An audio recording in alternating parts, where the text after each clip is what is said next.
dentistry from the University of the West Indies. I think it's 12 students are present, so we want to just welcome them and acknowledge their presence. We hope you find the proceedings this morning interesting and you learn something useful from it. I'll move to the minutes of the meeting held on December the 4th, which have been circulated by the clerk. Supposed to go through them page by page on an exceptions basis. Page 1. Mr. Chairman, I don't have the final minutes. What I have here, it says an approved draft. They're not approved until we approve them, member. But those are sent to us for what? All right, go ahead. Yeah. So we're going to go through them now, and if there are any changes, we can. So page 1. Page 2. Page 3. Page 4. Page 5. Page 6. On page 7, in the penultimate paragraph, where it says that the chairman asked her, I think we should change her to Miss Brown, because it's a little unclear as to who that pronoun is referring to. Page 8. Page 9. Page 10.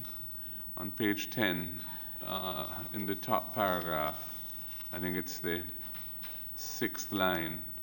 Rather than firmed out, I think it's farmed out. Farmed out, yeah. Page 11, in the middle of the page, the middle paragraph, about halfway through the middle paragraph, it reads, the chairman said this pointed to the dangers of trying to develop. I think that word should be removed. A system within the government service versus a system that was tried and tested, which could be purchased off the shelf. So this pointed to the dangers in trying to develop a system within the government service versus a system that was tried and tested, which could be purchased off the shelf. Page 12.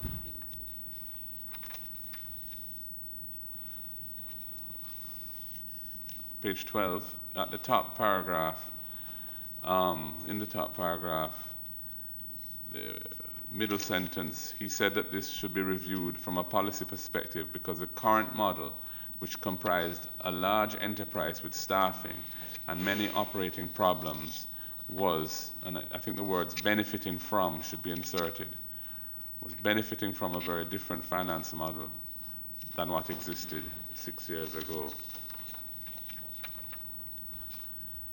In the following paragraph, 4th line, firmed out should be farmed out. Yeah. And a bit further down, near the middle of that paragraph, where it says the head tax, that should be ed tax. I think it means education tax. Ed became head. Yeah. Page 13, middle paragraph, 5th line, many rather than much of the concerns. Many of the concerns in the audit, and the word the after audit should be deleted.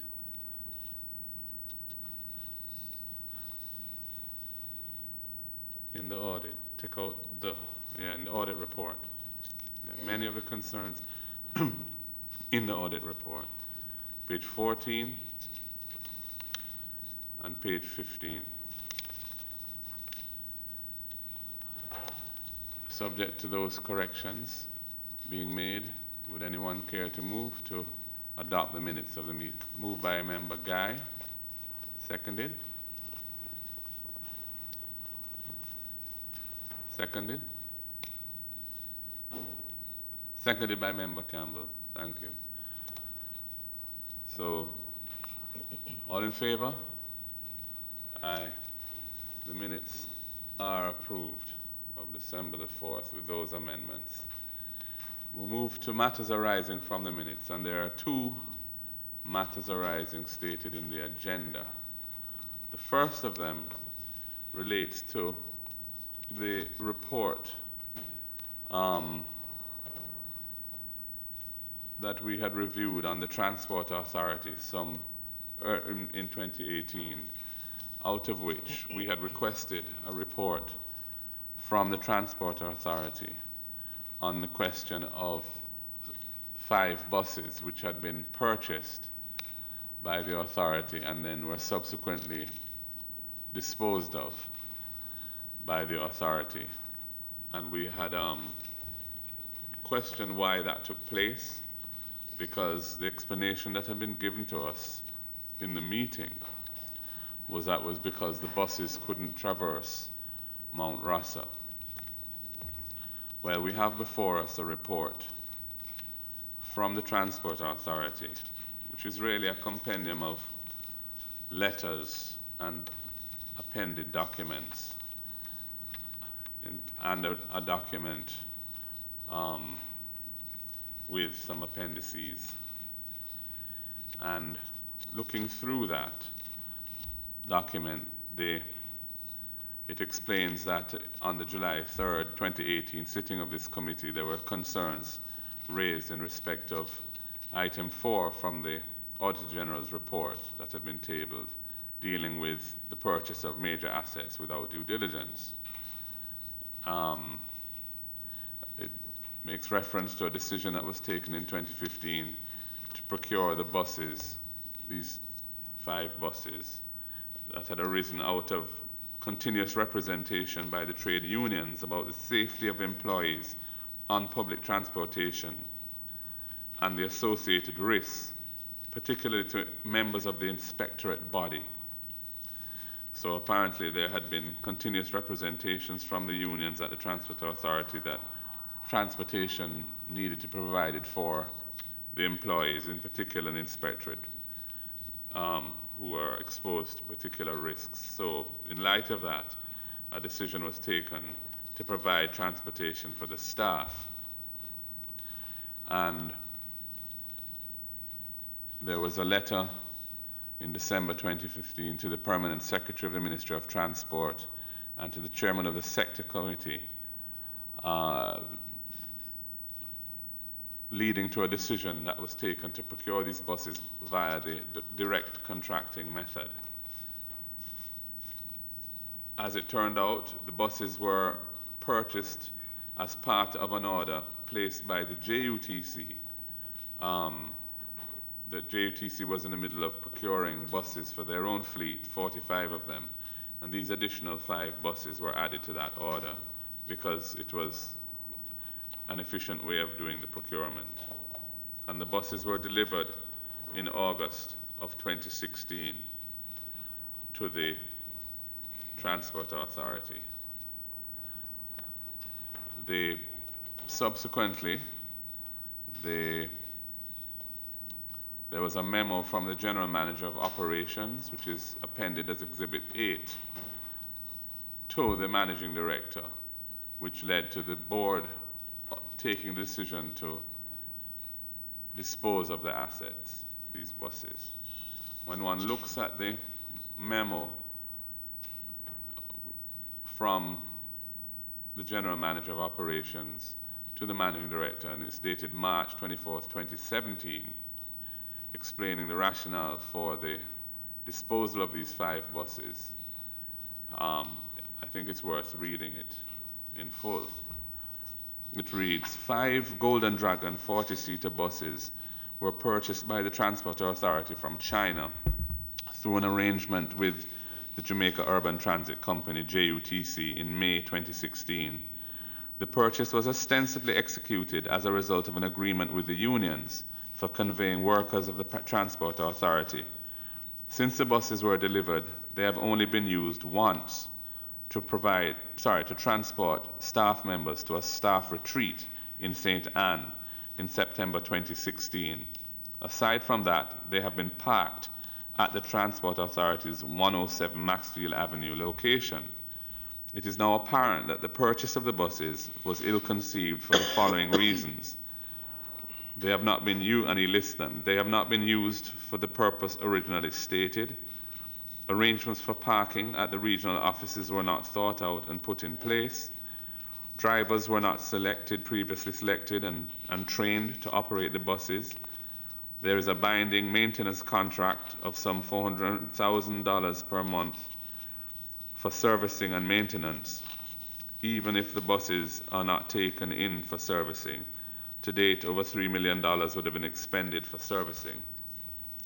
The buses are taking up space at 107 Maxwell Avenue, thereby negatively impacting normal operational activities.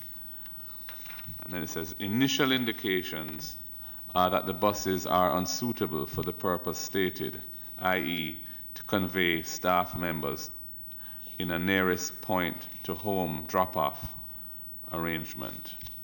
As the Transport Authority continues to pay incidental costs for servicing and maintenance, the buses remain out of use. Any equipment of this type will deteriorate rapidly if it remains out of service. And then there's a recommendation. It is therefore recommended that the Transport Authority move swiftly to dispose of these buses in order to cauterize the growing loss associated or occasioned by holding non-productive assets. And then it goes on to say, it is further recommended that consideration be given to the purchase of 2 Toyota Coaster buses initially. And so that's how that memo ends. So members, it is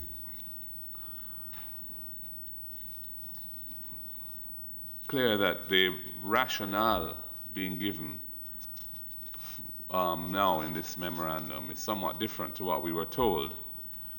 Primarily, it seems to be that the buses were brought in, purchased, but were never brought into service for the benefit of the employees. They were used once. They were sitting there at 107 Maxwell Avenue taking up space. There was a maintenance contract to ensure that the buses were maintained, which was an ongoing expense, even though they weren't being used. And a decision was taken to dispose of them. I believe the Caribbean Maritime University acquired, I think that was in the report from the Auditor General, that some of the buses were acquired, I believe, or leased by them. And then there's another recommendation that they buy some more buses, 2 Toyota Coaster buses. I'm not sure what the current situation is, but it does seem peculiar that efforts were made at the request of staff and the unions to provide buses for transport. They're acquired, they're just allowed to sit there for over a year. Costs are being incurred, and then a decision is taken to get rid of them, and then a recommendation to buy some more. So I don't know if members wish to add anything to those remarks at this point. Chairman, having regard to the fact that I had raised it as indicated in the minutes, the primary concern I had was that the initial report that came from the Transport Authority misled the committee into thinking that the basis for disposing of the buses was primarily because they could not, and it was stated here as that they were unable to climb some of the routes, and particularly Mount Rossa, because there was a need to transport staff from Kingston into other areas. And you would also recall that there were some members who had concern about that particular statement, which is what spawned the Transport Authority having sent this here, in that these buses are similar to the ones being utilized by the JUTC, particularly for the hilly routes, and they were purchased on the basis that the buses had gone through a period of testing and that they were suitable for those routes. Hence the consternation of the committee when that particular report was given, that was the basis, and hence we wanted further clarification on the matter. So I think the Transport Authority. Yes, I mean, I would just add that among the documents, Exhibit 2, which is a letter dated April 28, 2016, to the chairman of the sector committee from the managing director of the Transport Authority, says that the buses proposed underwent extensive testing by the JUTC, and recommendation was received for the purchase of the buses based on fuel efficiency, minimal maintenance costs, accessibility to parts, and ease traversing hilly terrain. So that was what the managing director told the chairman of the sector committee at the time. Perhaps the Transport Authority can shed some light on this, because we were told one thing at the previous meeting and we're hearing another now. Go ahead. And while they reconcile that, Mr. Chairman, and we've been dealing with it over many months in bits and pieces, so forgive me if my memory fails, but I thought we had heard at the first meeting that the buses were purchased from Vons as the supplier. Now I see here that the buses were purchased from China. Is it just because I know the buses were manufactured in China, but who was the actual vendor? Was it Vons or a Chinese state-owned company? Could that be clarified in the response? Yes. I think Vons had a role in it. Perhaps as yes. So we have. If you could just introduce yourselves for the benefit of Hansard, and then offer the response. Thank you, Mr. Chairman. To my immediate right is the Managing Director of the Transport Authority, Mr. Cecil Morgan. I also have with me Ms. Tanya Bedward, Senior Director of Transport Policy from the Ministry, and Mr. Morgan has a team of persons with him, and I'll allow him to just introduce his team. Thank you. Thank you. Morning. Yes. And you could just remind the Hansard of your name, sir, just for the record. I know. Oh, yes. Alwyn Hales, the Permanent Secretary. Thank you, yes. Mm-hmm. All right. Cecil Morgan here, Managing Director, Transport Authority. And I have with me our Senior Legal Officer, Mr. Johan Simpson, our Operating Officer, General Manager for Operations, Mr. Audley Carter, Colonel Audley Carter, and Ms. Petrikine Wilson, our Communications Manager.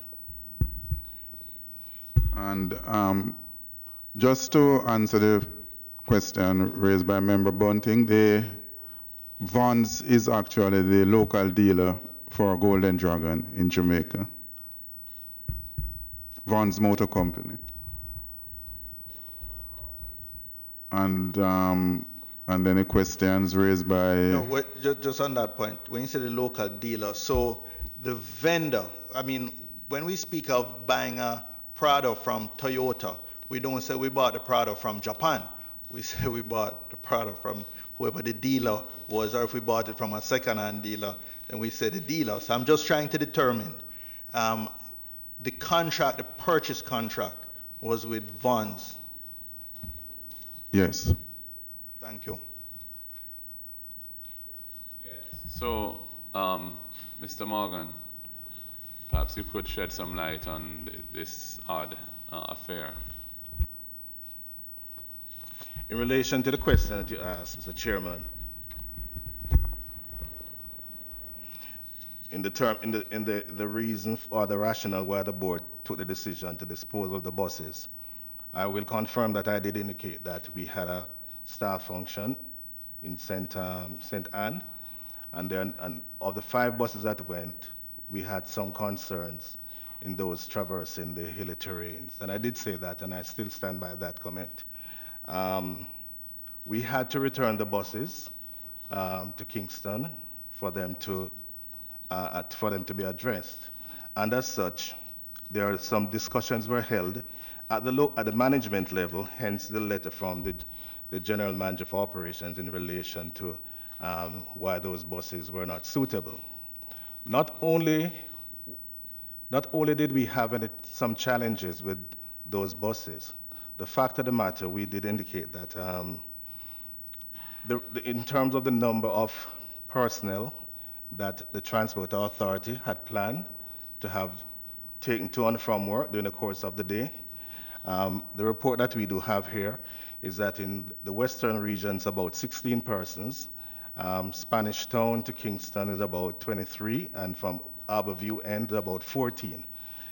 A bus of, buses of those size, it's about, I think it's a 40-seater bus or something like that, is something in which we had some concerns. And the whole matter of parking, because except for the 107 offices, there is absolutely no other location that the Transport Authority had that can adequately park those vehicles.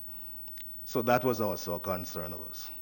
So as part of the union arrangement, we had gone ahead and we had disposed of those 5 buses, because those buses cost approximately $22 million each, and we had a serious concern. 60, I think the numbers here say 62 million for the 5. I think. 62 for the 5? I think that's what was indicated, yeah. No. Yeah. No. So it's a little over 10 million each. No. Those buses, in fact, when we tried to dispose of them, and our chairman has quoted in our minutes here from the board meeting within February, he indicated that having met with one of the major transportation companies with a view to dispose of the buses, they advised that they could have gotten those buses for roughly half the price that we had paid for them. They were not willing to pay more than $10 million for those buses. And I think we ended up paying approximately $22 million each for those buses. There's a letter Yes. from Yeah. the managing director, Donald Foster, here indicating that the estimated cost of them was 62,024,800 with supporting documents attached. Well, we could verify that, Mr. Chairman, but the fact of the matter is that when we looked at those buses and we tried to dispose of them, no one is willing to pay more than about $10 million for those buses. But that's But not did he surprising. go back to- If but they let don't me- cost more than well, 10 million new, yeah, if why they- would people be willing if to they pay cost more than around 10 million? But 12 million CMI, new. we entered into a contract with CMI Yes. for $15 million each, plus $5 million training. Yes, so hence the point. So now what we're saying here is that we need There's to a great deal of confusion around this we need issue. to verify, and we'll verify before we leave here what the total cost per vehicle was, right? But what we know, I think somewhere around $22 million each. Mr. Chairman, I don't know how Member far Warrington. we can proceed with this aspect of the hearing this morning, because we have documents here and represented from Transport Authority disputing what a general manager wrote to the permanent secretary on the prices. So what is said, what the dispute, or what I'm saying now, I'm not too sure the gentleman is prepared, but I believe it makes no sense for us to continue until they are prepared and have the correct figures before us. The document said they paid 60-odd millions for these buses.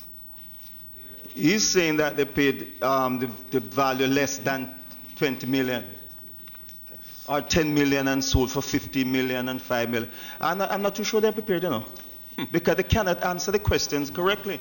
Secondly, what I would like to know, he stated that the problem they had with these buses is that they didn't have parking space for them. So why would you have purchased these, not having places for them to park?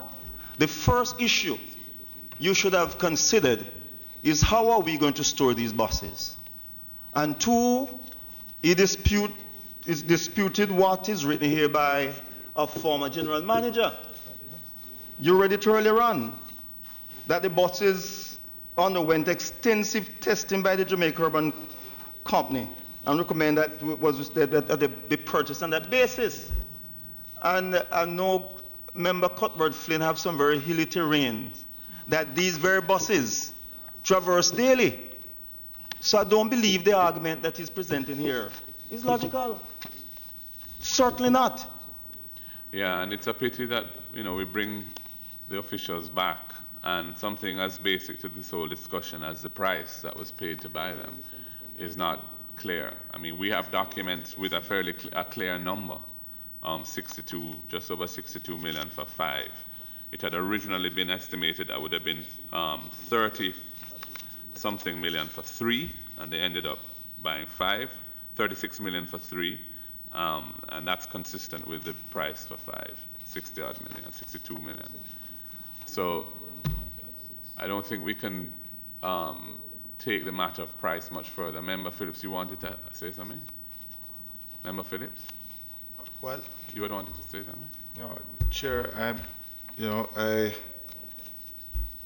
I'm still a little bit taken back by the comments from the Managing Director about the inability of the buses. Because these are the same buses that were purchased by the JUTC prior to ordering more, which were to be used on hilly terrains, doing the Stony Hill route. And for Managing Director to come back here again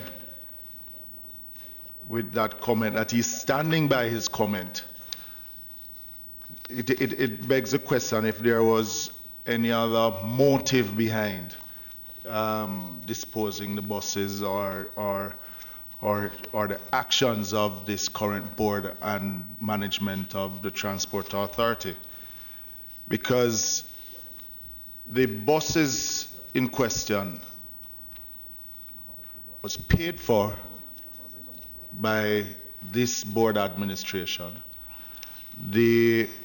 If it is that when this current board or the new board had taken over and realized that the former board had made a bad decision in purchasing the buses, it was within their right, and they had that period of time which the order could have been rescinded, because no payment was made by but no payment was made by the former board for the buses.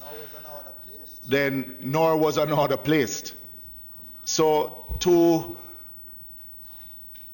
come here and make comments like that is taking us for fools on this side, one. And two, the issue of the buses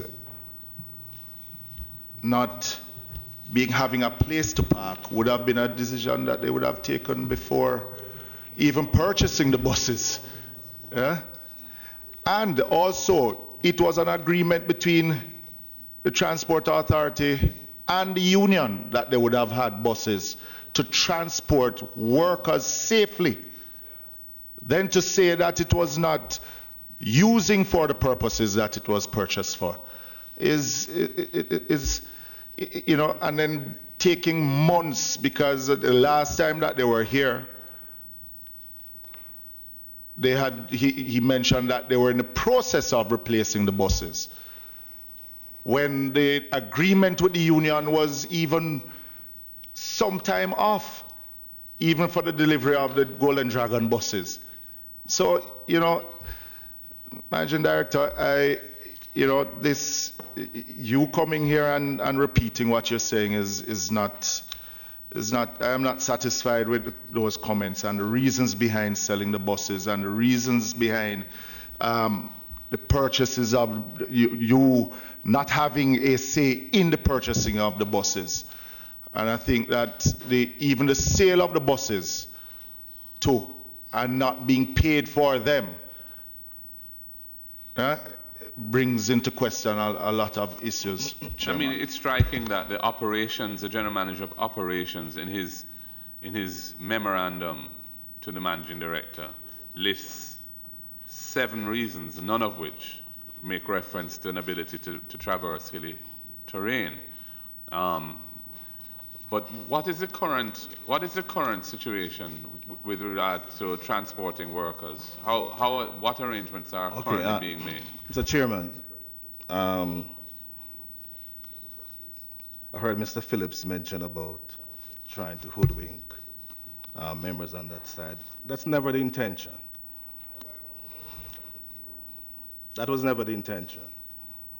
I assumed the office in June 2016. These buses were already ordered. They were unordered. They arrived in August 2016.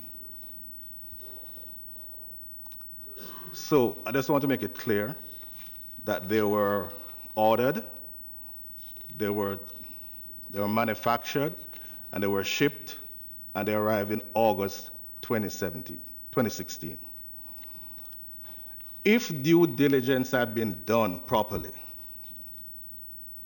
they would have recognized that except for 107 offices, there would have been no place to park those vehicles.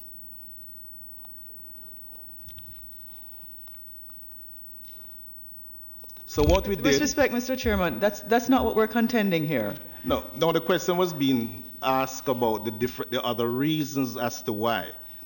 I stated, and I'd say again, that we had a staff conference in St. Anne, and we had the buses that we were using could not have If you'd allow me, sure. just Mr. Chairman, one of the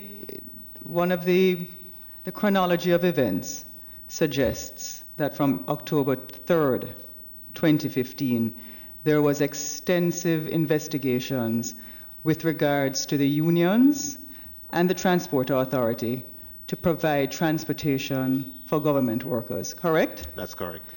And right through October 3rd, 2015, going all the way to August 2016, there was dialogue between the Transport Authority and the Permanent Secretary about the acquisition of those buses, correct? And the sectoral committee. And to do the NWA, procurement, I believe, and the sectoral committee, correct? Correct. Yes. So in those documentations that are provided here, what we are trying to find are the gaps between the presented information that suggests that everything that you're saying is not coherent. Because what you're saying is that the company that you run has presented invalid information to a parliamentary committee. No, that's not what I'm saying. So what is it that you're saying? I'm saying that the first time... And let me tell you why I say you said that.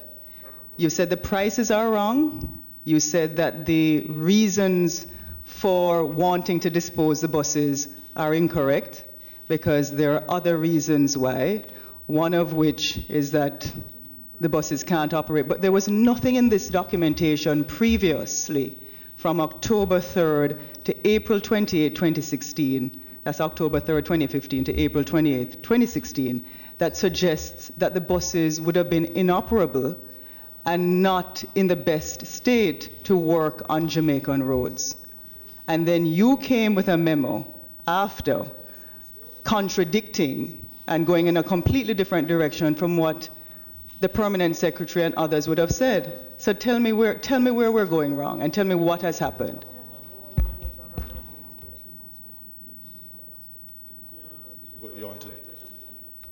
Yeah, a question has been asked. Yeah. Chair, just a follow-up though, because looking at the response from the Transport Authority, a decision was only made by the board to procure the buses in November of 2015.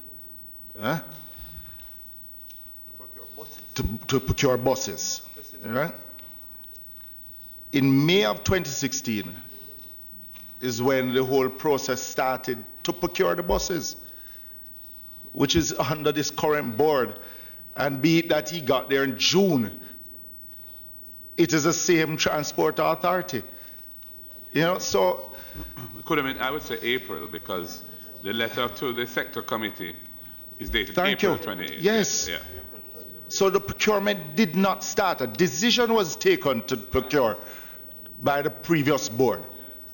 But the process started under the current board. So, Mr. Not trying to throw blame at you in particular, but the process, we're talking about the process of purchasing the buses, then deciding, the same persons who decided to purchase these buses is coming again to say they are not fit for the use that we decide to purchase them. And I just can't see the rationale behind that. Yeah. Mr. Chairman, the managing director stated earlier on that he believes due diligence was not done in acquiring these buses. He obviously is in disagreement with the documents prepared by the former general manager. May I ask, were you in that position at the time in 2015? Would you have taken the decision that your predecessor took? No, I wouldn't. In fact, what we did. It is. Just answer the question. No, I wouldn't have, because we recognize the issues and the challenges that one would have had. And that is why we went ahead, subsequent to the decision taken by the board, to procure additional buses, Toyota Coasters and Hiace buses for transportation of the staff. You had that power then. That's the point I'm making. You had that power then to not purchase these Golden Dragon buses and purchase other buses. It doesn't matter to me which buses you purchase. No, Mr. Phillips, what I'm saying to you is that if the board wants us to await a decision by the board as it relates to the procurement of this nature or magnitude, okay, there are 5 buses that had been purchased that were there. It would have been inappropriate for us to go and buy 3 or 5 additional buses and not disposing of those 5.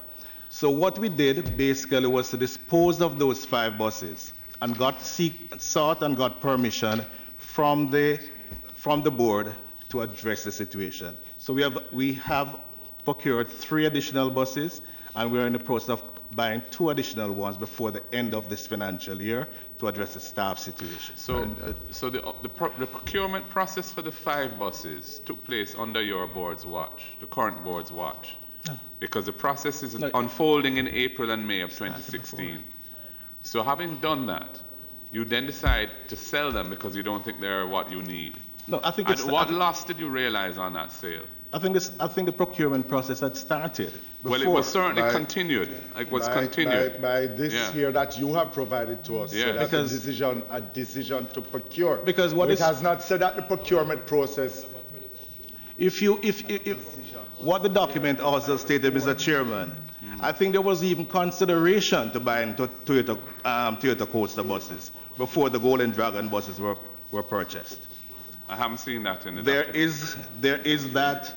It's not in the documents you sent here. There is that situation. I read them, and the only reference to that is in the memo of 2017 from the Operations General Manager as a recommendation. March 24th, 2017, he raises the question of buying 2 Toyota Coaster buses initially.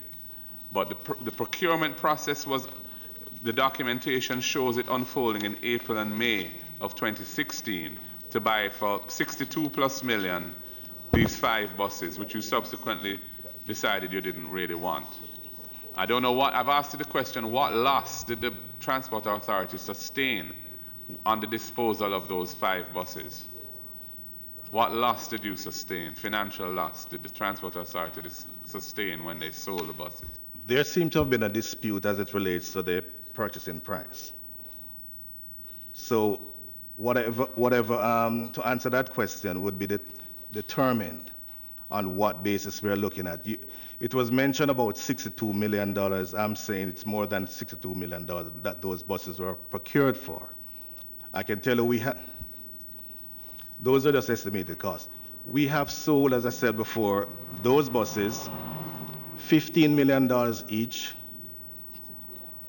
to CMU as it relates to a 5-year payment program, plus $5 million worth of training. So that's a total overall of about $20 million per bus. All 5? No, for 3. For 3. What about the other 2? The other 2 had been leased to the JUTC. I have the contracts here that could present to you, Mr. Chairman, as it relates to the arrangement between us and the JUTC, and also the arrangement between us and CMI. Well, on the basis of that information and documents we have, you made a profit, not a loss. Yeah. Mr. Member Bunting. Yeah, Mr. Chairman, I just want to draw Mr. Morgan's attention to the letter from the Transport Authority dated April 28, 2016. And this letter was addressed to Mr. Roger Smith, Chairman of the Sector Committee of the National Works Agency. It's Exhibit 2. Exhibit 2. And this letter was the one requesting the approval from the Sector Committee of the purchase, the specific purchase of these buses. And in the letter, from Vons, and in the letter, he quotes, and I'm quoting rather from the letter, the buses proposed underwent extensive testing. I've read this very passage already. And for emphasis. And recommendation was received for the purchase of the buses based on fuel efficiency, minimal maintenance cost, accessible to parts, and I underline on my copy, and ease traversing hilly terrain, which is the exact opposite of what Mr. Morgan has said. But I go now, Mr. Chairman, to the letter from And that Colonel. was copied. That letter was copied to Mr. Joseph Shakir, Chairman of the Transport Authority, and Mrs. Zonia Maynard, General Manager, HRM and Administration of the Transport Authority, and the Permanent Secretary, Mr. Correct. And I go now, just allow me to finish.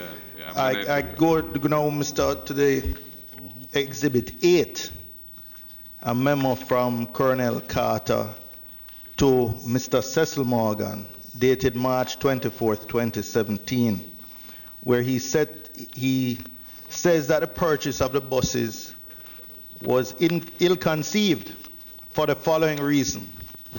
He does not mention anything to do with our struggle on hilly terrain, which means, and he's the General Manager Operations, which suggests that Mr. Morgan has invented this reason. But I go further, and the reasons he gives are all internally inflicted, their own goals. The fact that the buses have not been used for the purpose originally stated has nothing to do with the unsuitability of the buses. It has to do with the management. The fact that arrangements for parking at regional offices were not put in place has to do with management.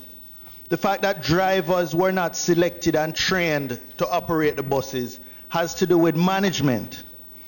The fact that they have a maintenance contract, which is a take or pay contract, whether or not they use the buses, they have to pay. That has to do with management. That is the contract that management negotiated. The fact that the buses are taking up space at their 107 Maxfield Avenue and not being used has to do with management.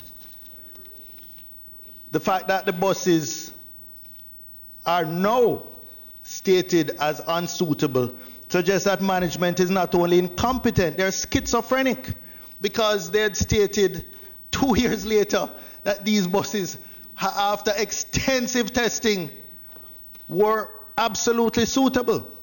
So, this is really just a complete indictment of the management of the Transport Authority by the management themselves, by their own statements. Mr. Chairman, may I? I have just sought information to confirm the costs of those buses, 5 buses. I've just sought to confirm it. We're not here to mislead the Parliament. We're not here to mislead anyone. We're here to put the facts on the table. And even if some information, there's an information gap, we can easily address those. The fact of the matter is that what was written by the former managing director, about $62 million for those 5 buses, in fact turned out to be $115 million. $115 million, which average about $23 million, Mr. Bunting, per bus. And that is why when we checked other companies to dispose of those buses, they had no intention of paying anything close to the $115 million. They had no intention. That's about $23 million I was saying per bus. Mr. Morgan, in addition, why is it though that you have submitted Where to this Parliament a wad of documents, including letters, memoranda, exhibits, and there is nothing in that, and this was submitted to the clerk on July 20th, 2018, under your hand as managing director. Nothing in that makes reference to that price you're now quoting here now. No documentation in here suggests that that is in fact the price. And now you're coming with an oral representation late in the day, having said you didn't know what the price is, to say that the price was over $100 million. Having already made oral misrepresentations as to the reasons why the buses are unsuitable. Let me, Mr. Chairman, it is not our intention, as I said before, to mislead. But if you recall, the request came from the Auditor General about inadequate performance or due diligence being done. That was the trigger, That was the trigger for all of this. We were merely addressing matters that were requested specifically from the Auditor General. At no stage did it indicate, however, we will provide a formal response in relation to the cost of the buses to you, sir. With all due respect, the entirety of this submission in writing is about the procurement of these buses, the decision to buy them, how they were purchased, and the decision to sell them and why. That's what this is about. It's not about anything else. Just for clarity, is the managing director saying that the response to the Auditor General is not a formal response? No, but yeah, no. But it is in the report. No, it is in the report. The cost of the buses, my memory serves well. It's just this morning I took it out. Anyway. It is in the report. So, Member Hannah is not satisfied with the lack of a response. What I was asking you before, and maybe this would satisfy us, based on the information that was presented, that is being contended, is in contravention with what you're saying. Why didn't you, or what do you feel is omitted from the data that is before us?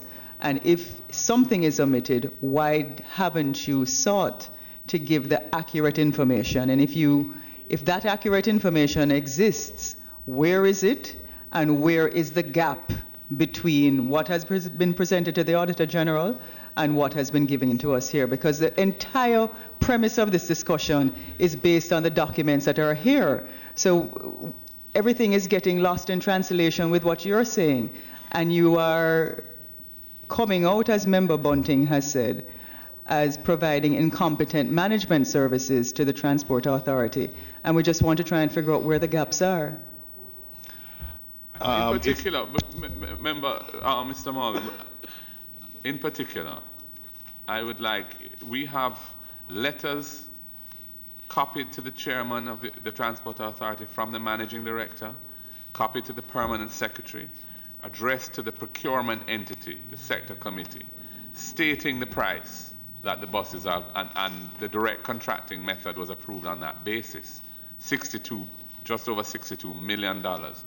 You are saying that in fact they cost $115 million. That's a massive difference. Yes. I want to see documentary evidence of what they actually cost, and an explanation as to why there was this huge discrepancy between what was being represented as the cost in April and May of 2016 and what was actually paid for those buses. I want an explanation as to why that, and why you proceeded with if that was the case, why did you proceed with the purchase?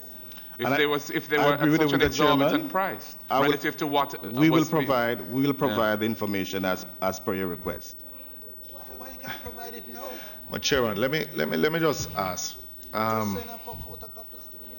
Colonel Carter, because Colonel Carter at the time, Chair, was an acting managing director when this procurement, from his seat then,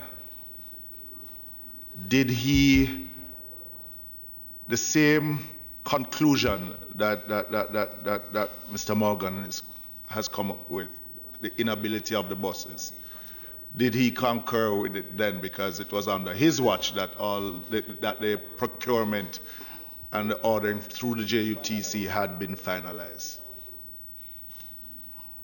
Colonel Carter. Good morning. Well, actually, I was at the Transport Authority. Sorry. Yeah. Yes, good morning. The member stated that it was under my watch that the procurement took place. Was finalized. Finalized. Acting Colonel Carter acting as managing director. Yes, at that time I believe there was a change in the leadership of the Transport Authority. I merely acted for what I think was a month or so. The managing director at the time, Mr. Foster, was the meeting office. But by that time, the whole procurement process had been completed, already completed. Chairman, might I ask a question which would clarify? Colonel Carter, how long have you been general manager operations of the Transport Authority? Since the 1st of July 2015. Well, I'm completing 4 years now. In 4 years, in thank you. Yeah. So you would be in a better position as the general manager operations at that time to have informed the management of the Transport Authority that these buses would not be useful. But at a later date in March 24, 2017, when you could have, prior to the purchase of the buses, you gave an opinion to the managing director that these are the reasons for the buses not being purchased. I think the question that was asked by Member Phillips, so even if you divorce your position from acting managing director, then your substantive post was general manager in charge of operations. And further, I would suggest or would think that it is the general manager operations and your unit which would make the recommendations to the management as to what type of buses would be appropriate to buy for the operations of the entity. So what caused the change in thinking? Remember, that premise would have been correct. That premise would have been correct if I was in any way at all involved in that procurement process. If I was in any way at all involved in that procurement process, which I was not. But just going by the chronology here. But GM, Chairman. when as was said in the documents here, you would have been involved in the procurement because in April 2018, sorry, not in April, exhibit number 6, in May 2016, acting managing director, you wrote to Mrs. Carlene Ross, company secretary, JUTC, indicating that your entity was purchasing the 5 buses. So, even if you were not involved in procurement then, as you did indicate, and I do believe, this is evidence that you had a handle in the procurement of the buses. I am somewhat perplexed, thank you, member, that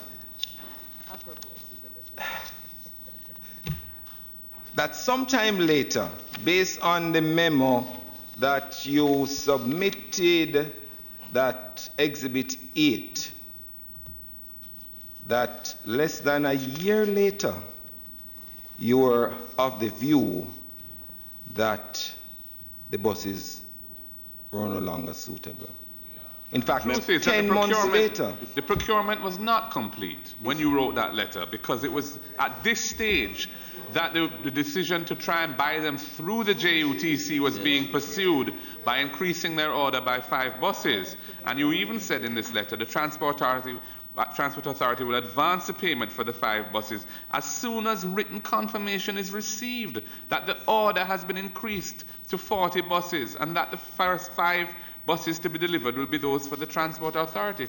So the matter was not yet complete. And Chairman, the question that all of this is coming to is Mr. Colonel Carter and Mr. Morgan saying that the board did not seek their input before making this final decision, since they did not have any say in the procurement.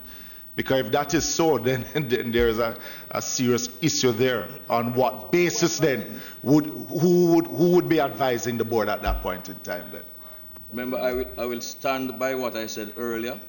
I was not involved in the earlier process of procuring the buses. It was at the closing out period when it was already a done deal. The buses were about to arrive. In addition to the buses that were coming for the JUTC, the buses were about to arrive. I was just, at that time, I was in the seat of managing director, hence my writing that letter. Everything before that was already approved, approval given. I had no part in the selection of the buses. My thoughts on the procurement were never ever sought, and I will stand by that today. So, Mr. Carter, you were the general manager of operations and had no involvement. Absolutely so not. So who would have, which, if not operations, who would have done the extensive testing by the JUTC, and who would have got it evaluated? Somebody must have interacted with the JUTC to confirm that all these things, the fuel efficiency, etc., including ease of traversing hilly terrain, was suitable for the Transport Authority. So who would have done that interface if not the General Manager Operations? What you're saying, member, sounds very logical, but it was not done by the General Manager Operations at all. But you have no idea who that was? I'm stating that it was never done by this General Manager Operations.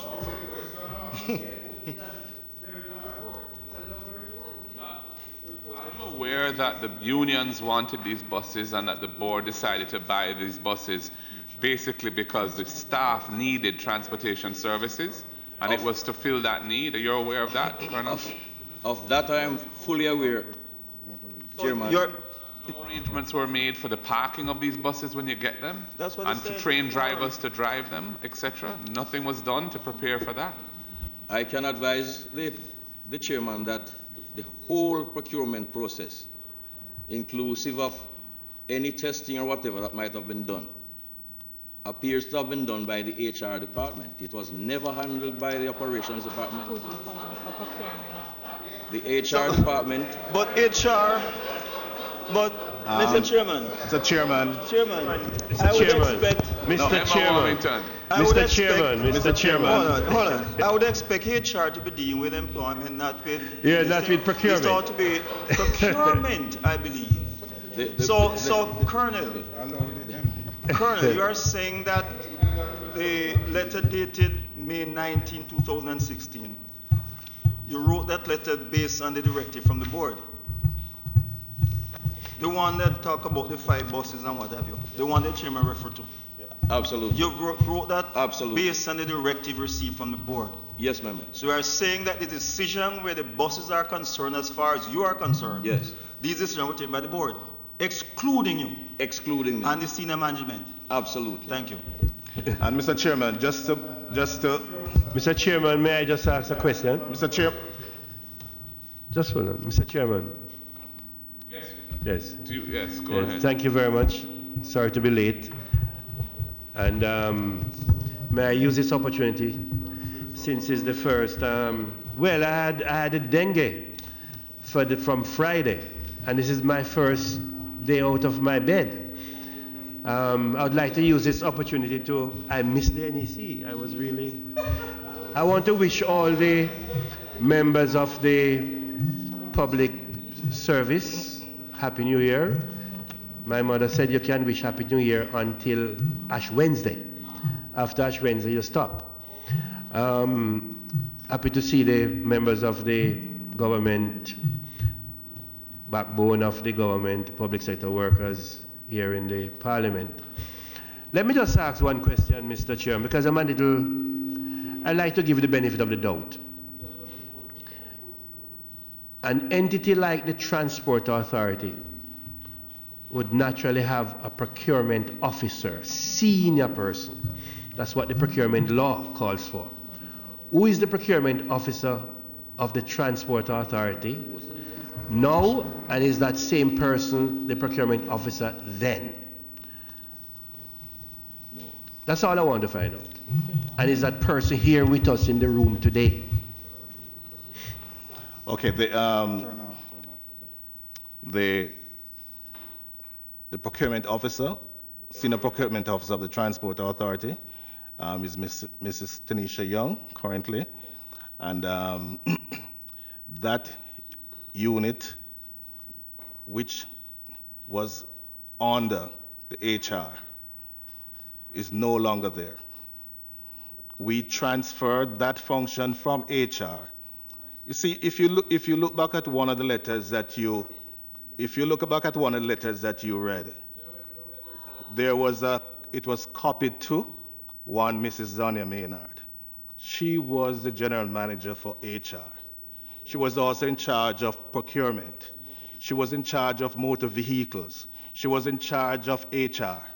And what I'm simply saying, I heard a comment was made about my tenure and my leadership at the Transport Authority being brought into question. And I would want to advise that the fundamental changes that I've made at the Transport Authority for the last 2.5 years, taking it from -2 a positive, we are in a positive fiscal position. We have made those fundamental changes as it relates to those staffing issues and organizational structure, Mr. Chairman. But Mr. Morgan, just to correct something you just said, because he has said that there's a letter copying her as Zonia Foster Maynard, GM, HRM and Administration, Transport Authority. There's a separate person copied on that same letter as a procurement officer, not her. Somebody else called Natricia Francis. And what I'm saying, Mr. Chairman, Mr. Chairman, Natricia Francis was the then procurement officer reporting to Mrs. Maynard. In addition, Mr. Chairman, no.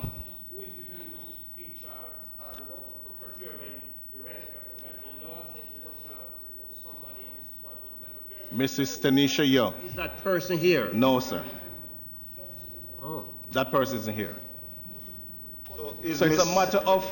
Is Mrs. Foster Maynard still with you? No, it's a matter of reorganizing, because we recognize, as you do, Mr. Chairman, the issues, the structural weaknesses that existed at the Transport Authority, and we are actually addressing those as we speak right now.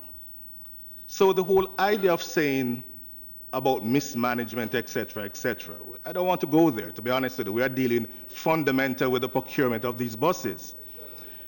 I'm saying I'm going to submit information indicating the true cost of those buses. And they were not $62 million as indicated.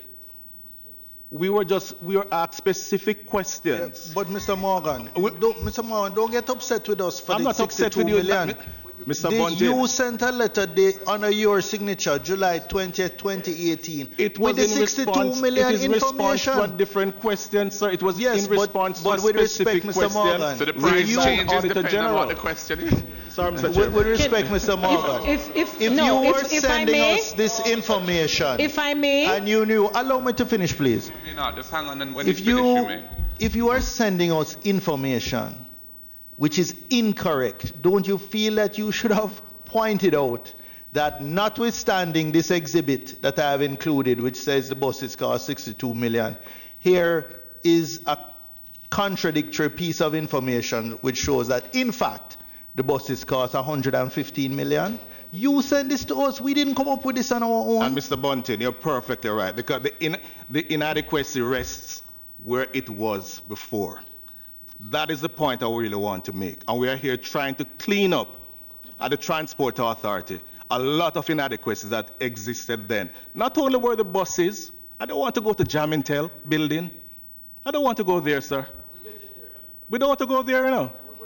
Because the fact of the matter is that we are here talking about a situation where the Transport Authority has pulled back because we're there, had to be paying depreciation of these buses, costing us all kind of things, figures on our books. And what I really want to say, instead of looking at what we have been doing at the Transport Authority over the past 1.5 years, in realigning, restructuring, making it more fiscally prudent, addressing management issues, addressing staff issues. These are the things that we want to talk about. The Auditor General mentioned about some weaknesses that we have recognized, and we are working on them. Yeah, but that's not what you're here for. This is not a corporate ad for your tenure. This is about the procurement and disposal of these buses. That's why you're here. That's right. And the information before us is inconsistent with what you are telling us around price, massively different, yes. And that needs to be explained, and the information came from you.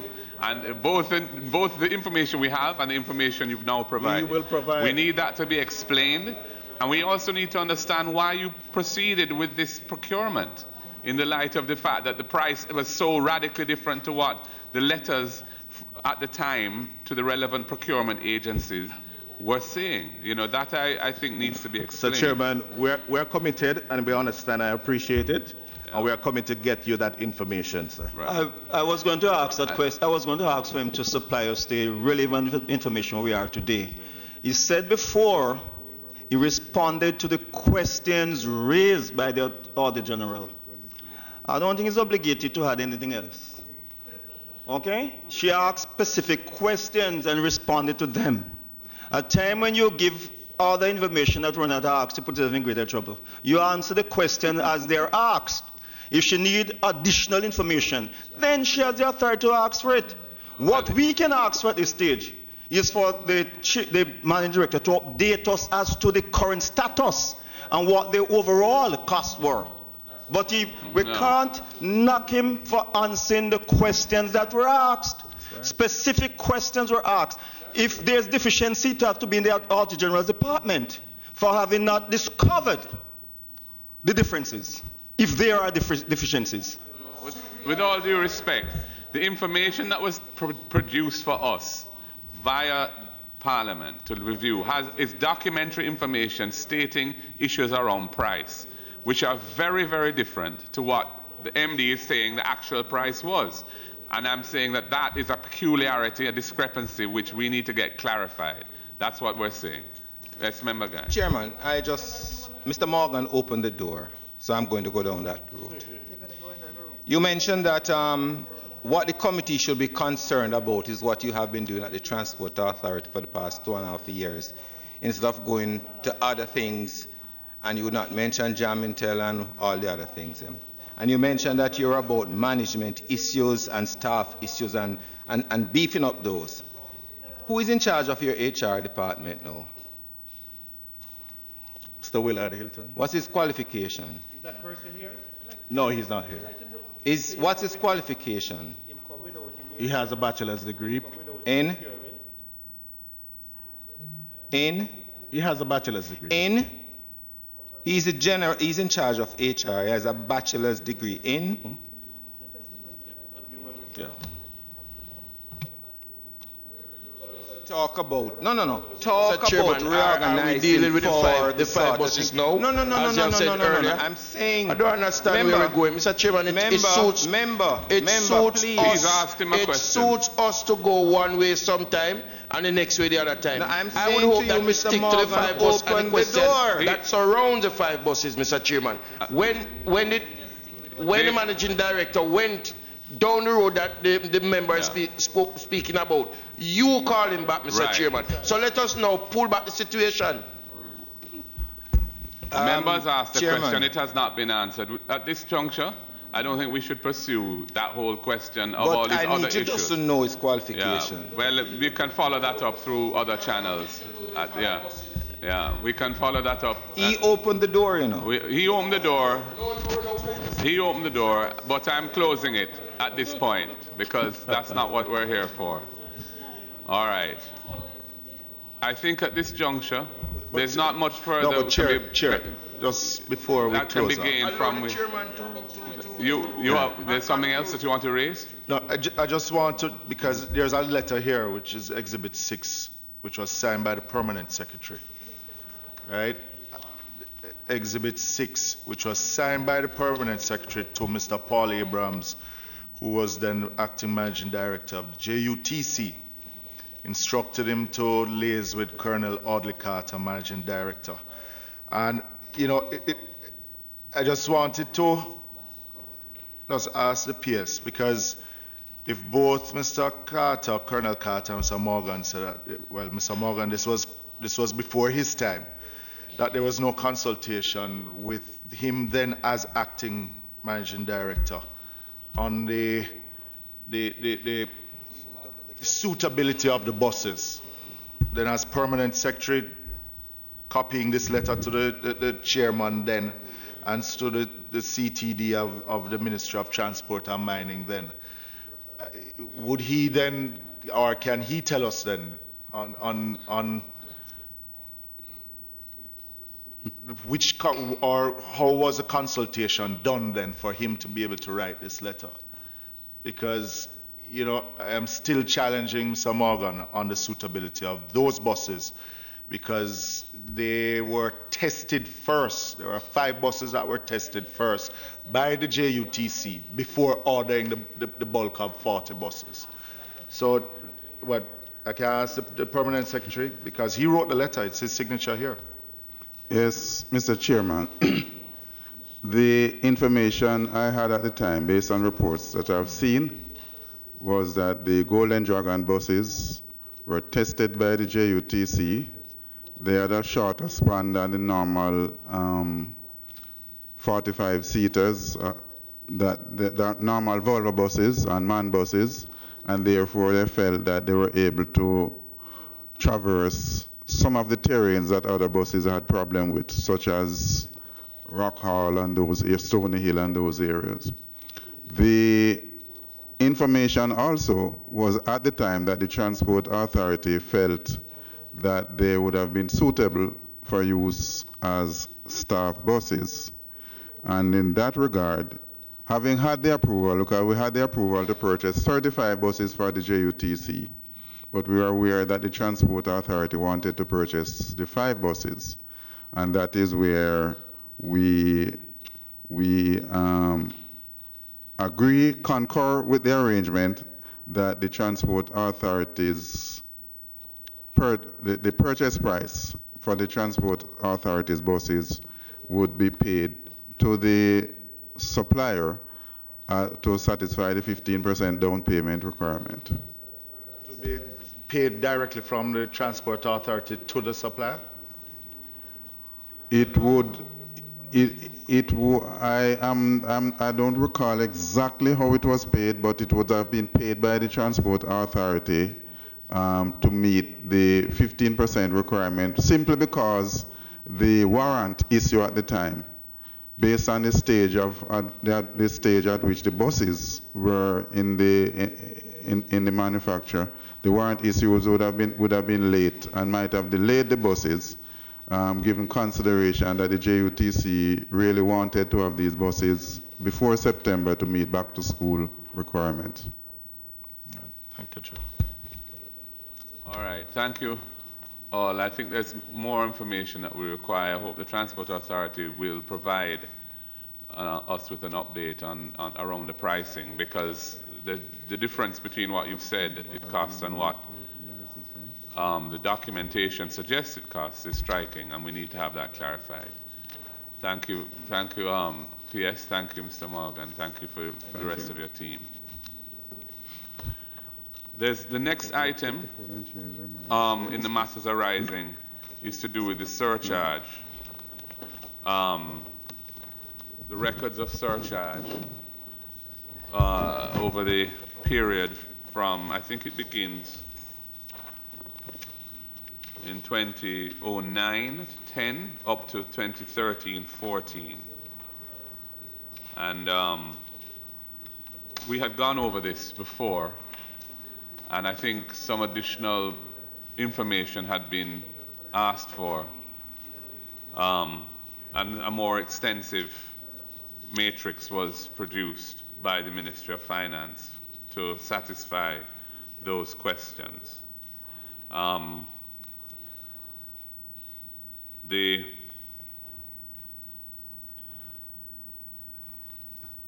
What is interesting is that the range of surcharge that one sees in terms of percentage of the loss seems to vary quite significantly, from 10% to 100%. Yeah. So the Ministry of Education, for example, in 2009-10 was surcharging persons the full amount of the loss, according to this matrix, for various overpayments and so on that were made. At other occasions, the surcharge relating to, for example, the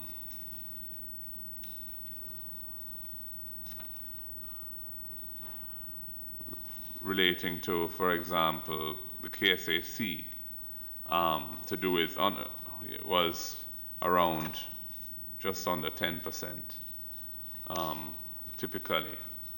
And then sometimes the amounts are in between. The Ministry of Education in 10-11, was it? Yes, 10-11. There was an instance where they had surcharged 219,000 out of 313,000, roughly 2/3. So there's quite a variance as to how this is approached.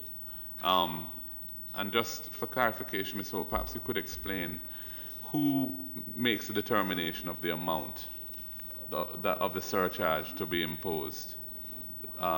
Is it done within the Ministry of Finance, or is it recommended from the ministry where the individuals who are being surcharged come from? How is it done? Okay. Well, based on the loss, the financial secretary has the discretion to look at the level of negligence as well as the number of persons that might be involved, and to decide based on that how much each person would be surcharged. So it's in relation to the loss, but then consideration to negligence, etc. So that decision is made within the Finance Ministry, regardless of where in the public service the person works? Right. Okay. The Ministry of Finance. Right. Are there any questions? Yes. About something. The last page of the comments. 1, 2, 3 down, relating to 7 officers who were charged. Apart from the fact that there is well, let's not go there.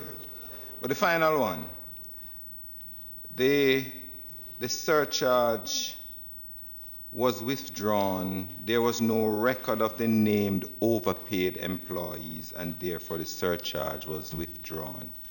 How could that be, Chairman? It's a situation where the AG, where recommendations were made for surcharging, and it is said in this document that there was no record of the named overpaid employee, and therefore the surcharge was withdrawn. Do we not have records at the ministry to indicate who was that employee, and hence why are we seeing this as part of the reason why the surcharge was withdrawn?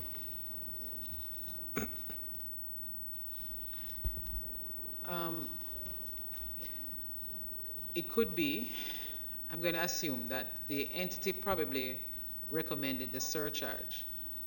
When further investigation was done, the documentation was not found in terms of who was overpaid, and therefore it had to be withdrawn.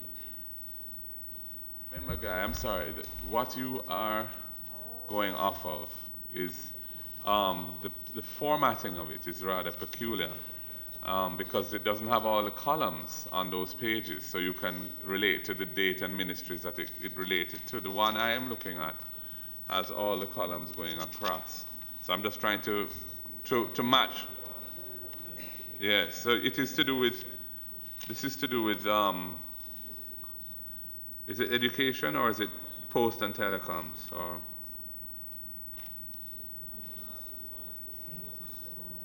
Was withdrawn. Okay, several of them were withdrawn. This is, how much was, what was the amount? It doesn't say. Well, just read the opening words of the box. Just read the opening words of the box that you, so I can try and. Were involved? The one that says, okay. That's the Department of Correctional Services, I think. Yes, so just for the benefit of those who don't have a print that shows everything. That was the Department of Correctional Services. The loss was $210,786.10. And the surcharge was $110,000 at 039.91. So actually, the box beside it, which is to indicate whether it was withdrawn or not, is blank on the matrix I have. It's not clear whether it was withdrawn or not. I don't know if you could shed any light on that one. It does in the text say that the surcharge was withdrawn, but the box doesn't say so. So anyway, that must be an oversight. So let's repeat, what's your point? I was making was that I find it inconceivable that the basis under which the surcharge was withdrawn was that there were no records of the named overpaid employee, and therefore the surcharge was withdrawn. I'm more troubled now, Chairman, that this is Department of Correctional Services, and it bothers me to think that somebody might be in the system who is not in the system or named in the system, but what it says is that 7 were involved, 4 were surcharged for overpayments, and 3 were withdrawn. And it sets out the basis upon which each of the 3. So one of them was because there was no records of the named overpaid employee. Yes. How was he named if there was no records of him? Yes. Just in closing this, because I know we want to get on to the substantive item for the day, could there be some guidelines developed by the Ministry of Finance? I mean, I know the Financial Secretary has the discretion, but since the thing varies and fluctuates so widely, perhaps it would be in terms of bringing some degree of transparency and objectivity to the exercise. If there could be developed some guidelines, even to guide the discretion that she exercises under the law, I think that would be helpful.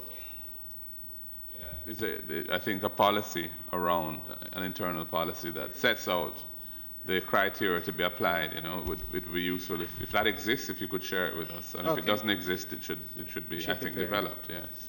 Yes. Okay. We look at it. One does exist, but as you say, it probably needs updating. So we'll look at it and present it to this. But based on this, what we're saying is that no one has been surcharged since 2013-14. That was the last time anyone was surcharged. So that's 5 years ago. No one has been surcharged for 5 years. All right, thank you. Can I just make a comment? Yes. This issue of surcharge has been around for a long time. In fact, as the representative of the Ministry of Finance has agreed, there is a policy. What the policy really lacks is it needs to be broadened. I am not sure if there is anything relating to A, dereliction of duty as a public officer, overrun on projects. I know the procurement rule, the procurement law, if my memory serves me correctly, has something to do with projects overrun. But what is happening in the public sector with taxpayers' money is that a lot of things been happening for years, and people just take it as normal, where public sector leaders engage in contractual arrangement, procure things without permission. The surcharge, when you look at all the amount of negligence committed, this list of surcharge is really, what you see here, I'm sure it's more than this that has happened in the public sector in the last 4, 5, 6 years. And I think unless we become, or unless we keep to the rules, then our workers and leaders in the public sector will feel that they can get away with anything. Very few people, this is what we have here, few from corrections, from the parish council, renting some vehicles for somebody from the London Borough come without abiding by the Ministry of Finance rental rules and so on, is really minuscule in comparison to the amount of waste that happens in the public sector. And I think we need to, we meaning collectively, Ministry of Finance has to lead in that, correct these things. There are some gaps because, for example, it's only central government that is subject to the surcharge rules, whereas public resources are deployed in the public sector as a whole. So the public bodies not being amenable to that methodology for protecting the public purse, to my mind, is a big gap in the overall framework of protecting public resources. And there's also the time frame within which you must bring a surcharge claim, which is shorter than the normal time frame for bringing civil proceedings. And what we were told previously is that quite often surcharge proceedings are not pursued because by the time the thing is raised as an issue, we're almost upon the deadline has passed so that it can't be pursued. So these are issues which I think need to be taken up by the ministry and ultimately by the government of the day to see what can be done to strengthen the FAA Act and the PMMA Act to make them consistent in relation to this surcharge and to have a clear policy around how surcharges work and and as Member Daly has indicated, what are the issues that may give rise to the ability to surcharge. I think that is stated in the FAA Act, and I think it flows through a recommendation coming through the Auditor General's department to the Financial Secretary. But whether the array of reasons that can trigger that is wide enough, I don't know. I haven't looked at it for a while. But yeah. All right. Well, thank you. Thank you, Ms. Hope and team. All right, members, we move on to the next item on the agenda, which is the discussion of the Auditor General's review of aspects of Petroleum Corporation of Jamaica and a comprehensive audit of Petrojam Limited. That audit report is dated December 2018, and we have an updated prompt that has been circulated by the committee clerk, PAC briefing report dated January 21st, 2019.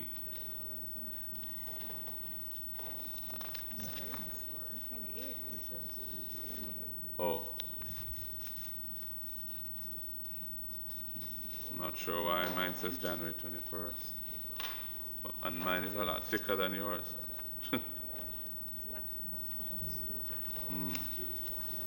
Yeah. All right. So, Madam Auditor General, I would invite you to make some introductory remarks on this report before we go into the details. Thank you, Mr. Chairman, and good morning, everyone. Mr. Chairman, I really don't have much to say. I introduced the issues at the last meeting. Subsequently to that, we received a response from Petrojam, and I believe as recently as yesterday, additional information was provided that I have not had an opportunity to review myself. The prompt that has been circulated would reflect the work that we would have done insofar as we can validate the information or the responses provided by Petrojam. So Mr. Chairman, I think it's really for Petrojam now to go through and to outline the litany of steps that has been taken to address some of the concerns raised in the report. Chairman, the prompt that has been submitted by the AG's department is only issues that the AG in the department's investigation is not satisfied that have been addressed, and hence, for the most part, then, and hence asking in terms of the report. There is something, however, in the document table in the Parliament that is not mentioned in the prompts here that I'd like to ask. And one, there is or has been report in the media that monies have been paid back by the former chairman of Petrojam. Is that so? That issue is addressed in a document which has been circulated, which is from the permanent secretary, who is here in OPM, to the committee clerk, January the 11th, which contains what they call where is that, Chairman? Could you point us to it? Which one of the page that it's addressed? Yes. It is addressed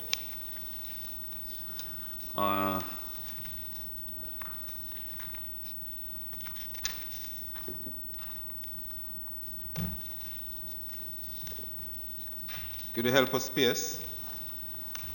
And Mr. Chairman, I can report that it is also in the prompt. It's in the prompt. We verified the repayment. I'm just trying to find the exact page for the prompt. Yeah. It's issue 5, page 14 of the prompt. Issue 5. Yes, it's. Mr. Chairman, though, because it's just an administrative issue. Yeah. Because we were told that the minutes of the meeting were not provided because that meeting was considered null and void when this matter came up, would it be prudent for the AG to go over her remarks so that it can be recorded in Hansard? Yeah. We're in an invidious situation, Madam Auditor General, which is that the minutes of that meeting have not been produced by Parliament. The meeting, you recall, went on for nearly 2 hours, at which point it was brought to a close by the clerk withdrawing the services of our staff so that the meeting could no longer continue. The Hansard were removed. The committee clerk, who was acting at the time, not the lady, Mrs. Douglas Beckford was beside me, were withdrawn. So as a result, we do not have minutes of that meeting before us. I am in dialogue with the clerk about that, but we do not have the benefit of that. And the members are asking whether you could provide us with a more fulsome introduction of the report for that reason, because we haven't, we don't have the benefit.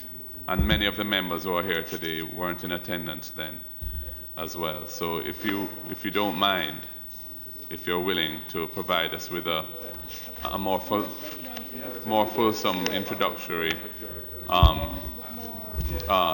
presentation, we would be grateful for it. All right, Mr. Chairman, what I will do is just to repeat what is on the key summary page of the prompt, as reported the last time and as is widely known.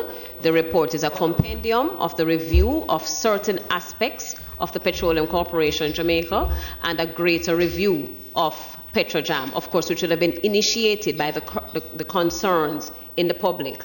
I would have indicated as well that we went much wider to cover, the scope was expanded to cover a 5-year period, mainly really to determine whether or not there's a trend in many of the operational deficiencies that were reported.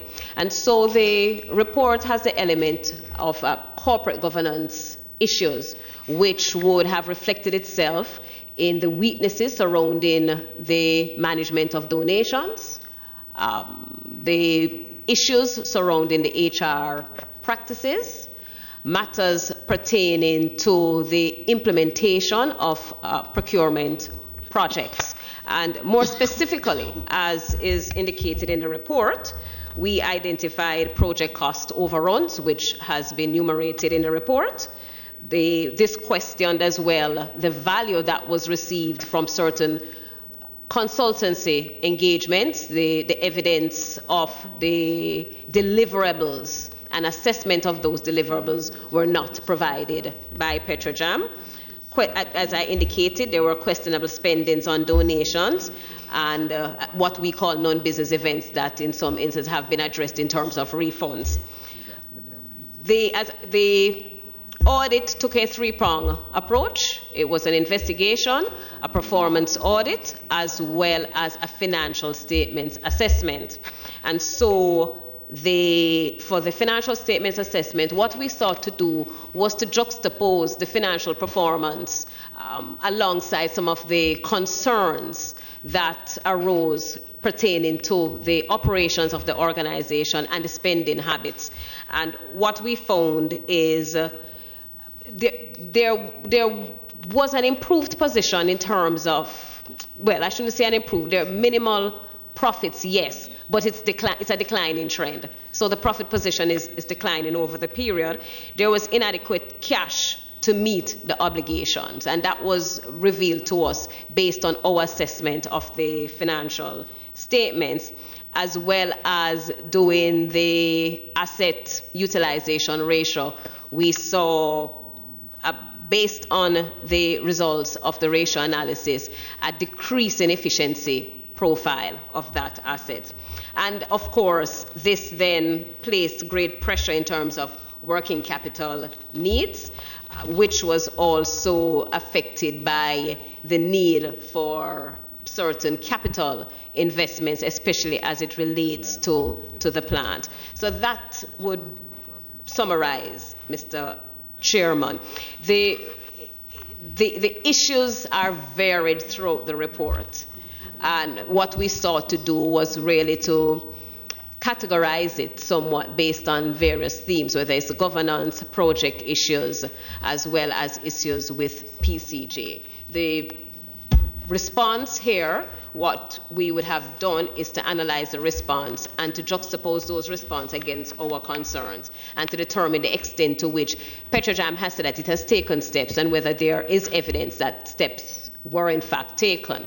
And what we have noted is that there is evidence that steps have been taken to address some of these concerns. And what we can do from henceforth is a follow-up eventually to see whether the steps taken will be sustained throughout. Certainly with such a damning report and such a litany of woes being uncovered in it, one would expect that steps would be taken to address some of those issues. One thing I wanted to ask PS, the forensic audit that we had discussed at the last meeting, which I think the Prime Minister had made reference to, and there was a discussion of it in terms of its scope and how the procurement would be done to ensure that it was independent and transparently done. Could you give us an update as to where we are with that, with the procuring of a forensic audit to look into some of the issues that have been raised in this report? Sure, Chairman. Morning, Chairman, morning, members, morning to the team from the Auditor General's office as well. With respect to the forensic audit, Chairman, the terms of reference for that audit has been completed. and Petrojam will proceed to market to procure a consultant to undertake that forensic audit of oil losses as soon as we have completed the procurement process. Could we see the terms of reference, please? We would like to see that, the terms of reference of that procurement. Certainly, that can be provided. To see how broad the scope is. And you say that the procurement is going to be done by Petrojam itself? It will be done by Petrojam itself, but it will be done by open tender. Open tender, right? Yeah, by public tender. So in other words, persons will meet the requisite requirements and be evaluated, and would be then an independent firm of auditors with the requisite experience to undertake a forensic audit of oil losses. In other words, having knowledge of industry and industry practices and arrangements yes, and so on. Given that it's a forensic audit looking into losses, unaccounted for losses that are billions of dollars, don't you think that the procurement of the auditors to do this forensic audit should be extraneous and separate from the management of Petrojam itself? And its parent company, PCJ. This was a point we made at the last meeting. We feel that the procurement should be taken out of that, and really, I think, done through the Ministry of Finance. The Auditor General had indicated a willingness, I think, to provide some kind of advisory support for that process. But we really think that to ask Petrojam and its management team, albeit that there have been many changes to that management team over this period, and those changes seem to be ongoing, but nevertheless, there are many persons within the company who have been there for many years and so on. And I think that the public would feel a lot more comfort if the procurement of this audit team to do this audit and the process wasn't managed by Petrojam itself. It does appear to me to be the person, it's like the person on trial choosing their own prosecutor, judge, and jury. I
why no charges have been preferred against the chairman for those.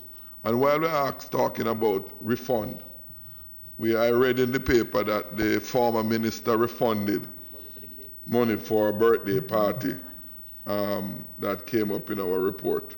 Can Petrojam also indicate if the chairman has also refunded for his party? Because my recollection, there were two parties with Were there two topsy-turvy cakes? With topsy-turvy cake and other accoutrements attached to it, and other activities.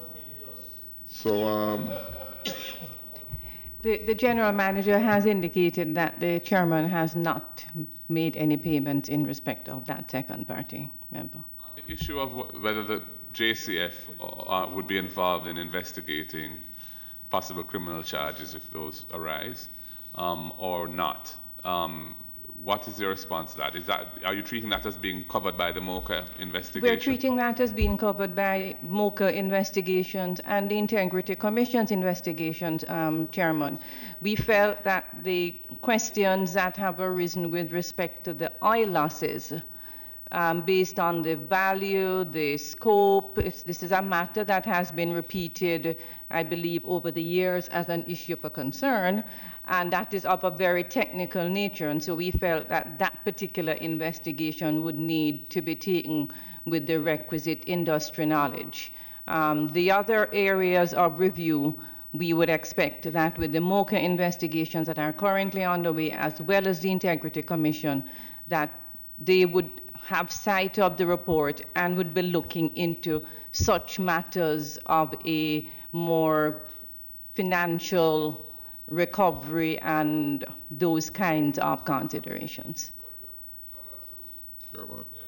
As we are about refund and improper claim being made, that have been made on Petrojam, like those travels, from the investigation done, there were personnel, such as the former general manager, that was engaged in breach of company rules. For example, the advertisement that went out on the 30th of December, and the closing time was the 6th of January, and she was substantively the only applicant, right? There were two others that, well, the reports are there from the PAC.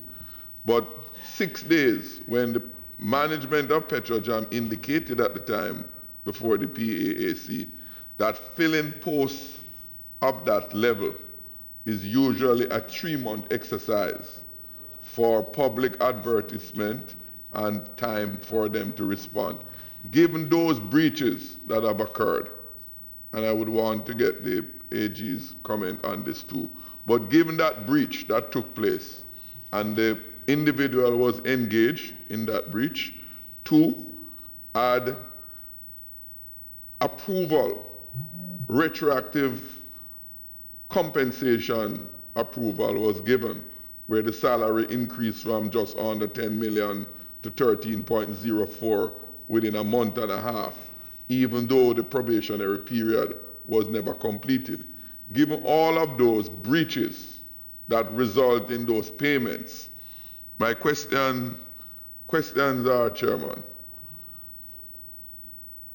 has any effort been made by Petrojam to recover payments made consequent to those breaches that occurred?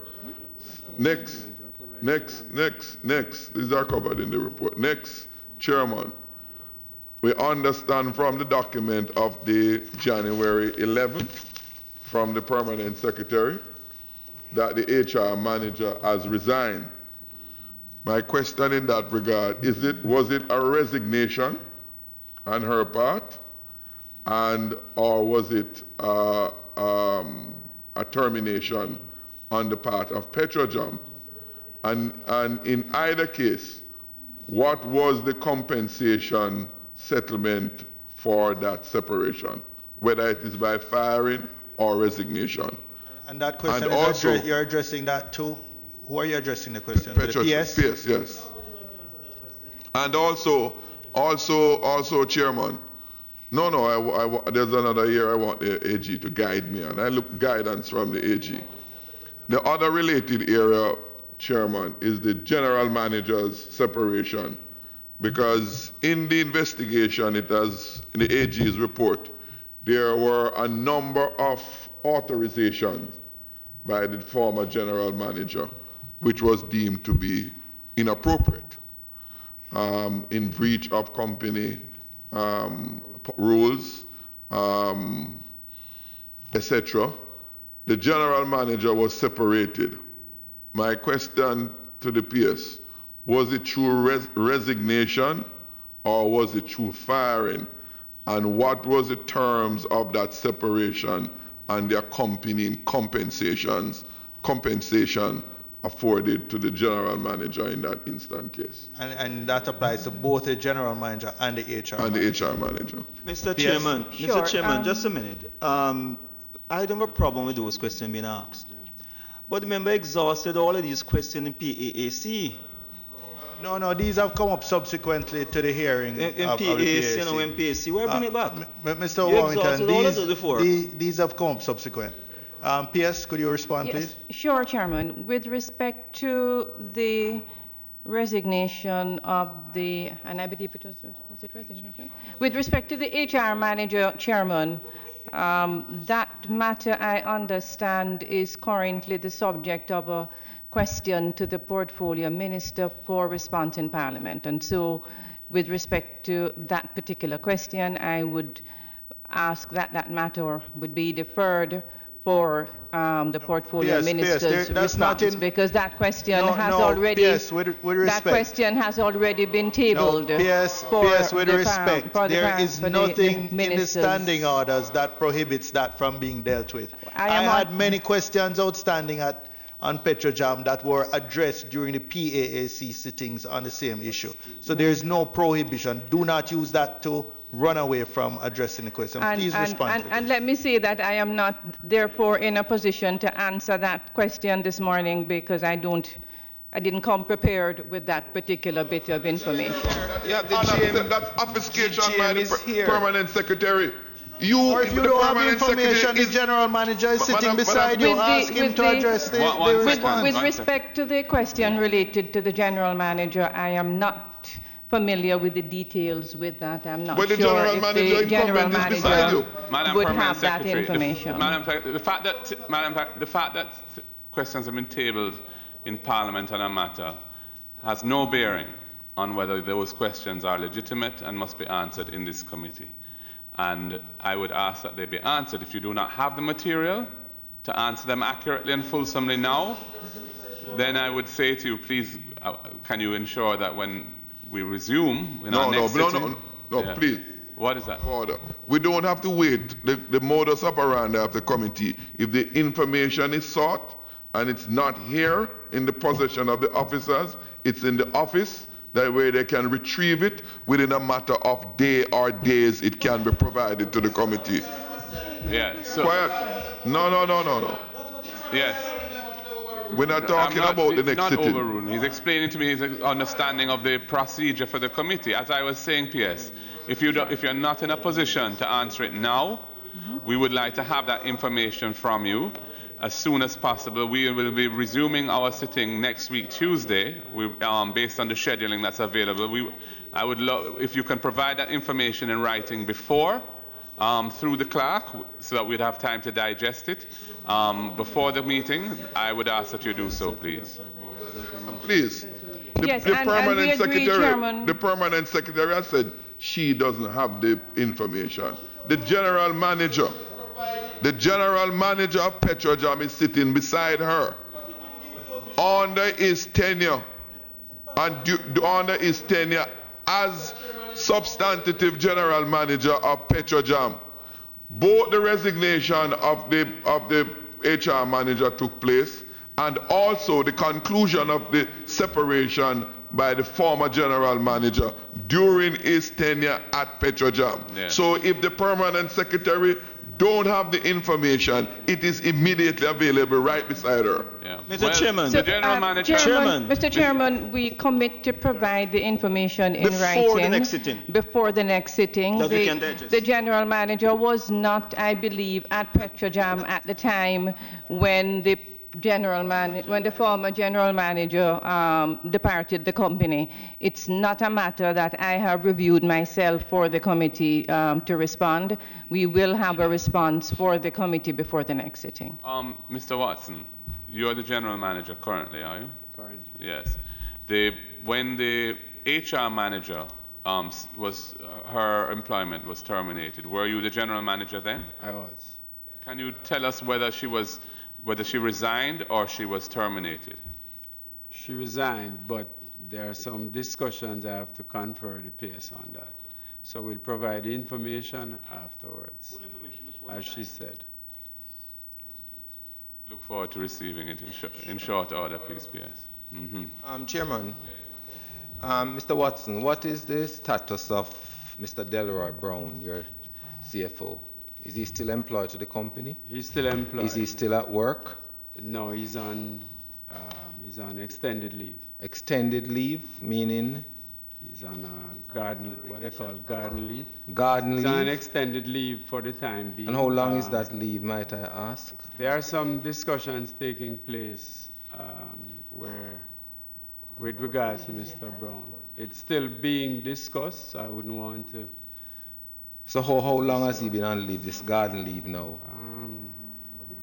He went off in December, I believe. Huh? In December, I think, early December. Oh, sounds like the parliament. Okay. First I'm hearing about it too. Thank you. No, I'm not. Wait, you know what? It's a terminology. Garden leave, what is your understanding of what garden leave is, Well, Jim? it's basically that he's on leave while we're negotiating some issues with him. So he's still employed by the company, and there is a negotiation discussion taking place between the company and himself, but in the interim he's being paid. So it's an extended leave. But that's a prelude to separation then, if negotiations and so are going. It depends on the discussions, which is why I don't want to discuss No, it now. but why, no, Mr. Watson, you suggested that discussions and negotiations are taking place. Why would a person who is employed in a job have a discussion and negotiation taking place if it is not towards a separation? Probably a promotion. Well, some issues came up over the last couple of months, which the board is reviewing, and based on that, the board have asked for him Before he concludes, may I ask a question? Where in the Auditor General's report or in a document before us we have deal with employment? It has nothing to do with what the agenda item we are here to deal with today. Yes. You find that name in the document? Member Warmington. Where in there you find that name? The report deals extensively with HR issues. It deals extensively with HR issues, and we won't have that attempt to muzzle the thing. All right. Any other questions at this juncture? I will move to the prompt and take, the first, Just in terms of tidying up between the transition between the meeting that was interrupted incorrectly, unconstitutionally, and this meeting, and I don't want all the issues raised to be lost. You will recall, Mr. Chairman, the group, I think it was a group internal auditor, spoke at the meeting and said that she had been prevented or frustrated from conducting certain audits at Petrojam during this period that the Auditor General is reporting on.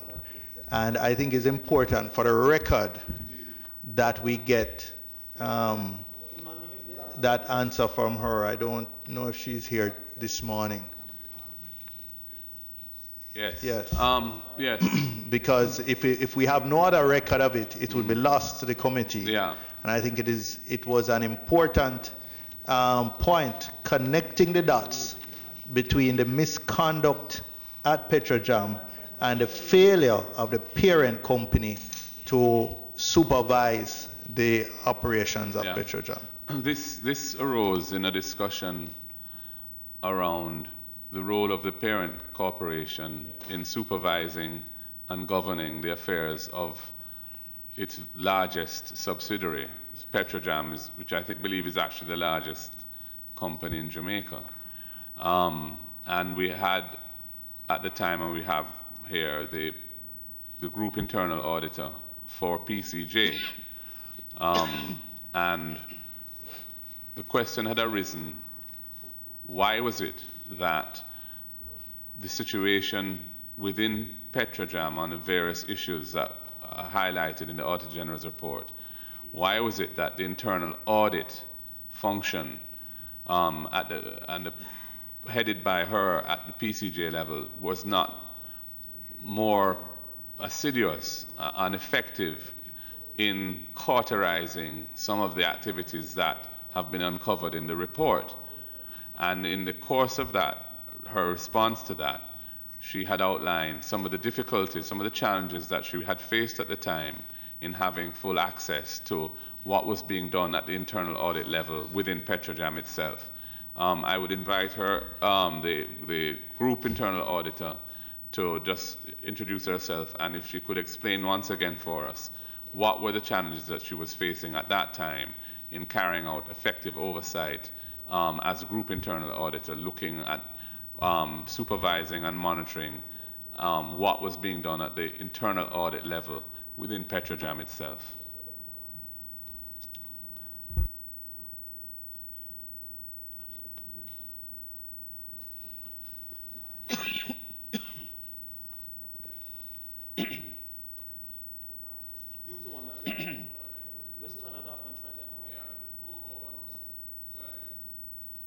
You can just slip, yeah. Good morning. Morning. Good afternoon, sorry. In response to the question. Yes, if you could just, for the record, if you could just state your name and your position. Sorry. Ashlyn Malcolm, PCJ, Group Internal Auditor. Yes, Ms. Malcolm. In response to the question, as I understand it, I was explaining that at Petrojam there is an internal auditor. So the auditor, there's coverage at the audit level at Petrojam. In terms of PCJ, as a group audit, we cover the subsidiaries. In relation to Petrojam, the audit I was referring to, we're doing a procurement audit. However, we had challenges completing it based on the fact that the external audit was in progress at the time, and after that follow-ups, the audit was completed.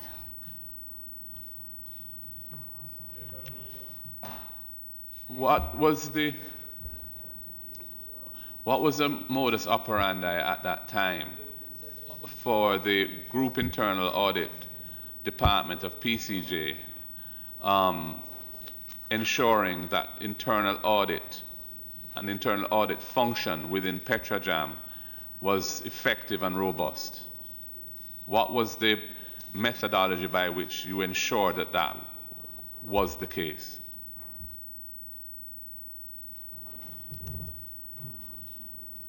Apart from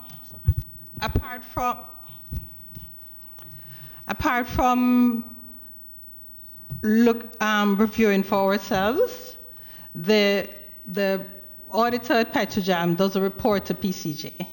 And so with coverage there, and there's a separate board, we would only be able to go in based on the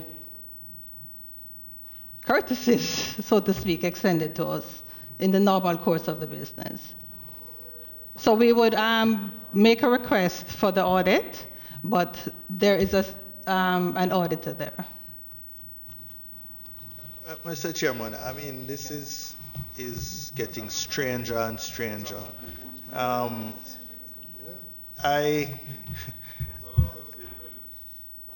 am struggling to see the point of a group internal auditor who can only function at the invitation or at the courtesy of the subsidiary companies allowing them to operate. I mean, I have never heard this in any group of companies, private sector or public sector, before. Where do you get your mandate from? Is it the board of PCJ, which is a parent company of the entire group? And what is that mandate?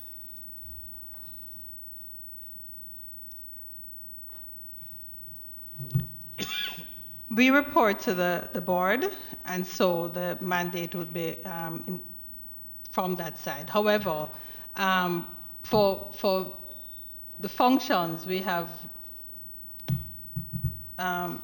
audited and reviewed other entities. So I'd say from the board. You would say from the board. Not so much, okay, you get it from the board, but what is that mandate? You are not the internal auditor of PCJ. You are the group internal auditor. So that just the name, your title suggests that you have responsibilities beyond the company PCJ. And as we know, the PCJ itself doesn't have much operations relative to the scope of Petrojam and maybe some of the other subsidiaries over the years. So I'm just asking, what is your mandate as group internal auditor specific to the subsidiaries of Petrojam, of PCJ rather? Chairman, no, sorry.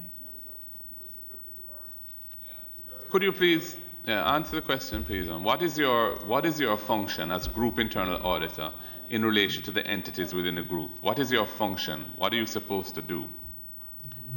We're supposed to audit the entities.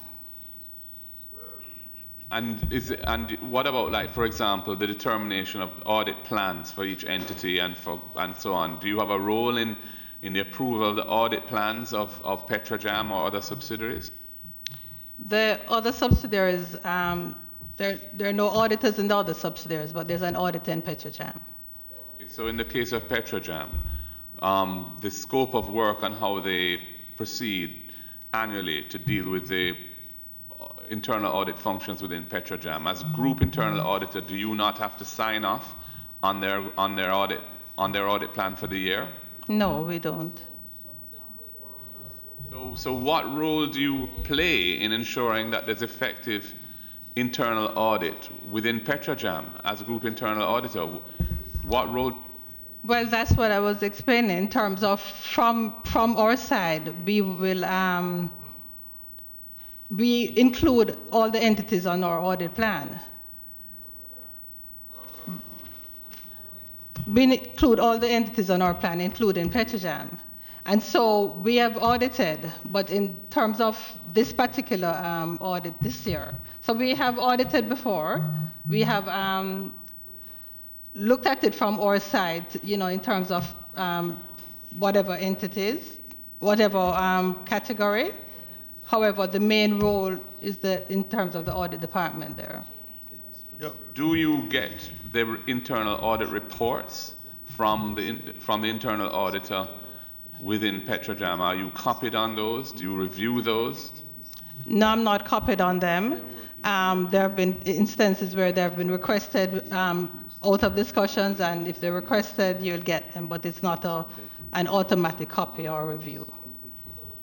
That sounds like an extremely deficient system within a group of companies. You have this massive public body which has a huge turnover, is the biggest company in the country, and they have an internal audit, and you're the group internal auditor, and you are not receiving on a timely basis copies of what their internal audit is reporting on. You don't ensure that their audit plan is adequate and robust, and there's no direct relationship, reporting or supervision relationship between the internal auditor at the subsidiary and yourself. So you have to only have access at the courtesies of their management team. Is that how it works in the PCJ group? Chairman, we note the comments in the Auditor General report, which speaks to the breakdown of certain areas of oversight and so on, and those matters are now being addressed. So at the ministry level, we are working now to ensure that we correct any of the deficiencies in the oversight arrangements that are evident and that are noted in the Auditor General's report. Yes, there is a little bit of a dichotomy, Chairman, which I would just like to raise, however. Now, I'm not using that to excuse a breakdown in oversight, because I've already said that we are moving ahead to ensure that administrative and other arrangements are put in place to have effective oversight take place. But I also should raise, and Auditor General could maybe help me here as well, that the structure of a corporate and subsidiary in the private sector is perhaps a little different to what the structure is at the moment under the law in the public sector. So the Public Bodies Management and Accountability Act does not clearly recognize subsidiaries of entities, and so each of them are entities, legal entities under that act. And so it does create a little bit of a dichotomy. Now, that having been said, we will put and are moving to put the administrative arrangements in place to make sure that effective oversight is in place in all areas. Well, you know, PS, in the private sector as well as the public sector, each entity is a separate legal entity. Each entity has its own board. Each board has its own fiduciary obligations, etc. But within the functionality of a discipline such as internal audit, there are standards that apply to ensure that within a group of companies that the operating subsidiaries are effectively supervised. And what I'm hearing is that in the case of PCJ, that is not the case. There was a breakdown. I mean, I'm honing specifically on internal audit, because at the end of the day, the internal audit function is the primary internal protection from the kind of rampant corruption that we have read about. Now, I wanted to understand how it is that within the PCJ scenario, the access of the group internal auditor to what is being done within the Petrojam itself was at the courtesy of the management of Petrojam, and why the group wasn't structured from a governance perspective to ensure that the group internal auditor had full access to all internal audit function within the group. That's elementary, and that is not precluded by the PBMA or the FAA. I'm coming back to the question, Member Bunting, if you might yield. I want to come back to your question, Chair, because I'm very curious and interested in getting the answer that you asked. It can resolve a lot of issues in my own mind based on the discussions in the last sitting, which is not on the record anymore. So I'm going to ask you respectfully, Chairman, to redirect the question to the group internal auditor. With all due respect, the permanent secretary, she is more au fait with what prevailed in the entity than the permanent secretary who has just gone there. And your question is to enable us to have a better understanding of what prevailed so that we can better appreciate what remedies may come after. So I'm going to ask that your question be answered. Well, the group internal auditor, is there anything you wish to add to explain how it worked within your shop in terms of ensuring that the internal audit function within Petrojam was robust, effective, and operating properly? What was in practice, what was done to ensure that from PCJ's perspective as a parent company, and from your perspective as group internal auditor, how is it that you ensured that what was going on within the subsidiary was in accordance with proper standards of prudential management?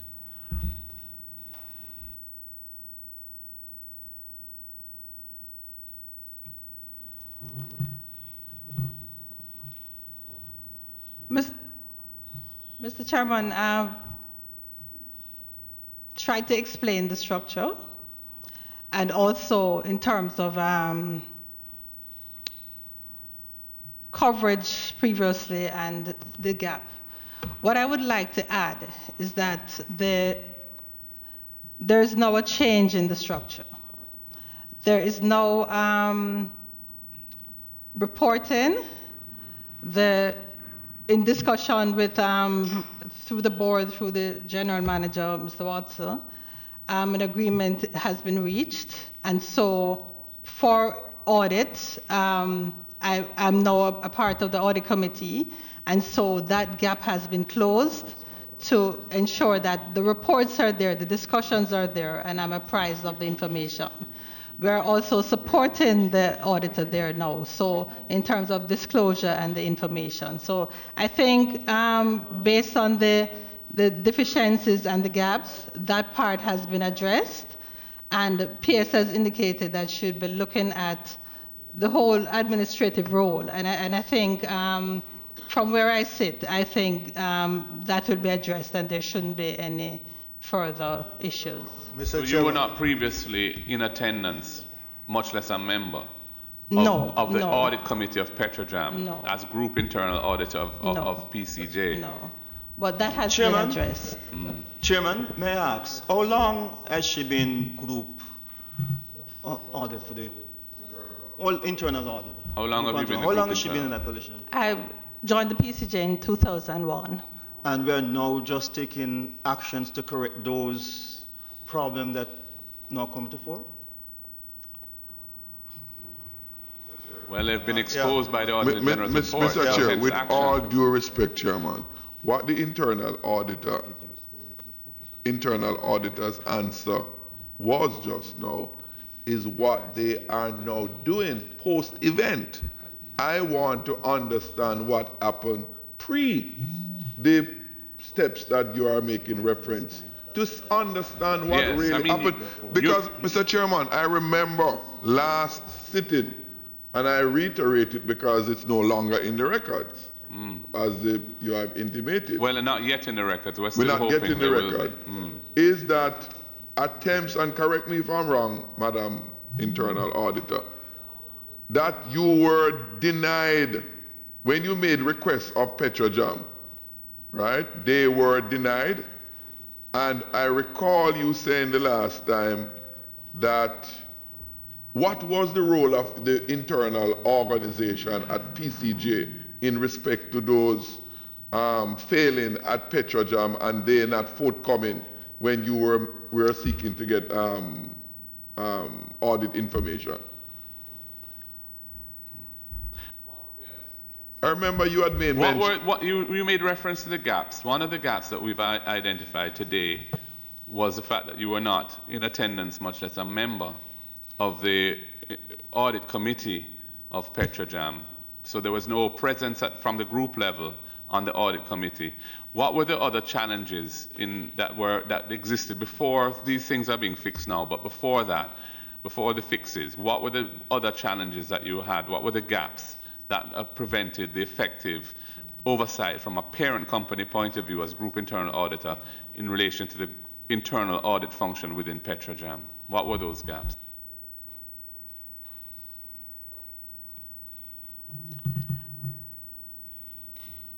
The gaps, I would say. What year was that? What year was that? You started your follow-up? This was last year, 2017. 2017. 2017, not yes. 2018. Okay, right. 2017. So the gap only started at that time, since you've been there? Is that what you're saying? In the main, yes. So we have audited and we have gotten through, but I mean, in terms of this one, we weren't able to complete. No, Chairman. What were the main reasons why you were unable to complete? Why didn't you get through?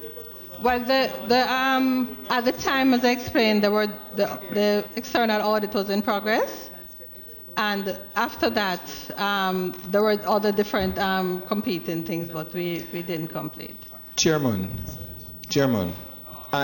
You would want to say something? I'd want it. And then member Hannah. I want to ask two questions. And Mr. Chairman, the effectiveness of the group internal audit function has implications beyond just Petrojam. The government has announced that Wigton Wind Farm, another subsidiary of PCJ, is to be privatized by initial public offer on the stock exchange in March this year. And I think the public has a right to know how effective the internal audit mechanism of the PCJ group is and how much they can rely on the figures that are going to be presented to them to make a determination whether the offer is attractive or not. So doesn't only apply to Petrojam. The PCJ group internal audit will apply to the confidence in the financials and the operations of the group overall. So I think it's important. So the two questions I have to ask is, do you audit Wigton Wind Farm? When was the last time that was done? And when was the last audit of Petrojam completed by the group internal audit office? Yes. Okay. Audits, the PCJ Internal Audit Department, we conduct audits for Wigton. In terms of the last audit for Petrojam?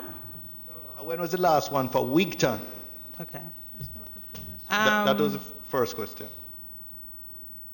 This year, we're currently finalizing some reviews for Wigton. 2019? Yes. But when was the one before 2019? When was the previous one? Is it every year? Yes, we do audits. So 2018 would have been, a year ago would have been the last audit then? Yes. Okay. And Petrojam? I think we did something. I'd have to look back on the dates. Mr. But Chairman, as I made reference, their audits are ongoing there because there's an auditor there. But they were unable. She was unable to do and complete the last one. Yeah, for various reasons. Member Hannah. Mr. Chairman, one of the concerns that I have, and I've raised it with questions here, because the government is getting ready to expropriate the shares of Petrojam. And from what I'm hearing, one of the things that will have to be done is to know the value of what it's worth. Again, the reliability. No, but hang on a second. Let me finish. And so I would like to ask,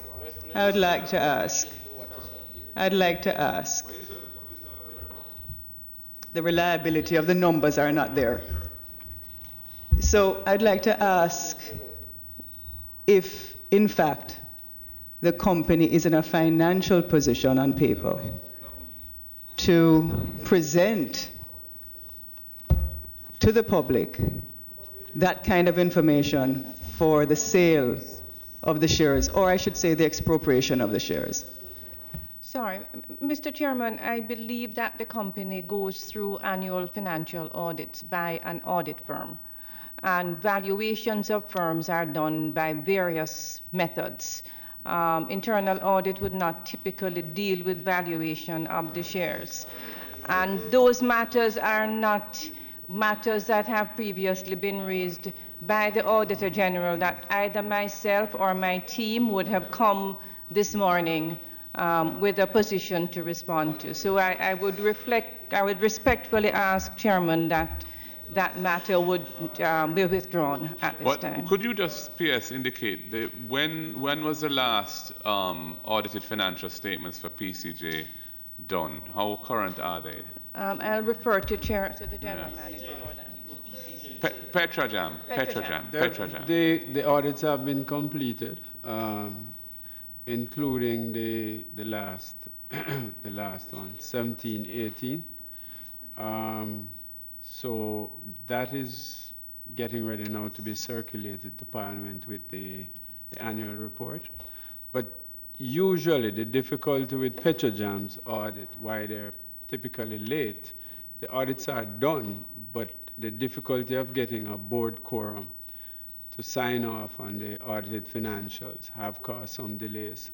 But we have completed 16, 17, 17, 18. So once we... Are they signed? Are the balance sheets signed? They have been signed, yes. Okay. Mr. Chairman, just to respond respectfully to the Permanent Secretary, I am aware of that. That wasn't the substantive point I was making. It was within the context of what the internal auditor was saying in her difficulty in making sure that all entities and the groups could present audited financial statements on time. The public is very aware of Petrojam, not only in terms of the issues that have confronted us from the Auditor General, but it is very aware now of the international concerns that have been placed and have placed Petrojam in the public sphere, both locally and internationally, based on the disposal of the PDVSA shares. So I have to raise it because the company is in the limelight, and it's in the limelight for several reasons now. So that is why it was raised. I had sought to get your attention earlier because of a clarification I need from a group internal auditor. You indicated that in terms of your access, in my term, to audit Petrojam, that you were stymied in some respect. When was the last time you were able to do that audit of Petrojam? Or when was the last time you had the arrangement so that you could pry into their operations prior to now?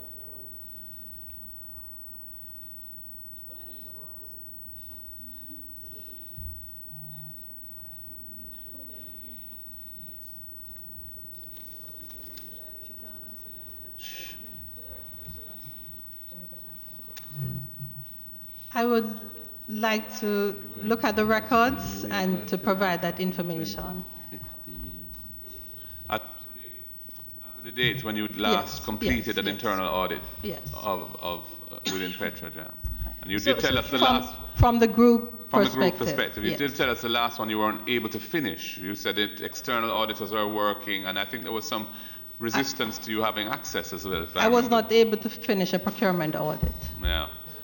Which year was that you were not able to finish? Let me ask, why were you unable to finish? Sorry, there's a sequence. Remember No, you have been skipping me and skipping me. No, I'm You've not. been skipping me. Chairman, This I is was my on the first floor. question. Yes, but I'd No. already... You've been skipping me and I'm asking, were you... I lost my train of thought. Yeah, well, sorry, Member Warmington, if you could, will you yield to your colleague to allow her to ask? Why are you allowing people? I'm still on the floor, but I will yield to the member. Yeah, she's saying she's been overlooked, and I don't want her to. I wouldn't want her to feel. You haven't raised your hand. Go ahead. I'm not aware that there's any question you sought to ask which you haven't been able to ask. Please go ahead and ask. The floor is now yours. We're trying to follow a sequence. You weren't in it, but. No, Chairman, I yielded to allow her to ask the question. Huh? I yielded to allow her to ask the question. Yes, and so did Member Warrington, because it was Member Hannah, then you, then Member Warmington, and then you. Yeah.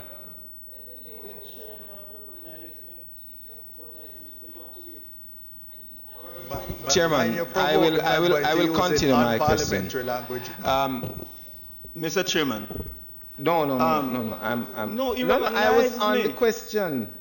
No, Warmington. I was Chairman. Hold on, gentlemen. Who speaks? Gentlemen, it was Dr. Thank you very much, Guy, Chairman. and then Mr. Warmington, and it was then going to be Member Flynn. No. Apparently, No, Dr. Guy hasn't finished, No. so he's asking you to just let him finish. It's additional clarification. You indicated that you were not able to complete the audit for 2017-2018. Is that correct?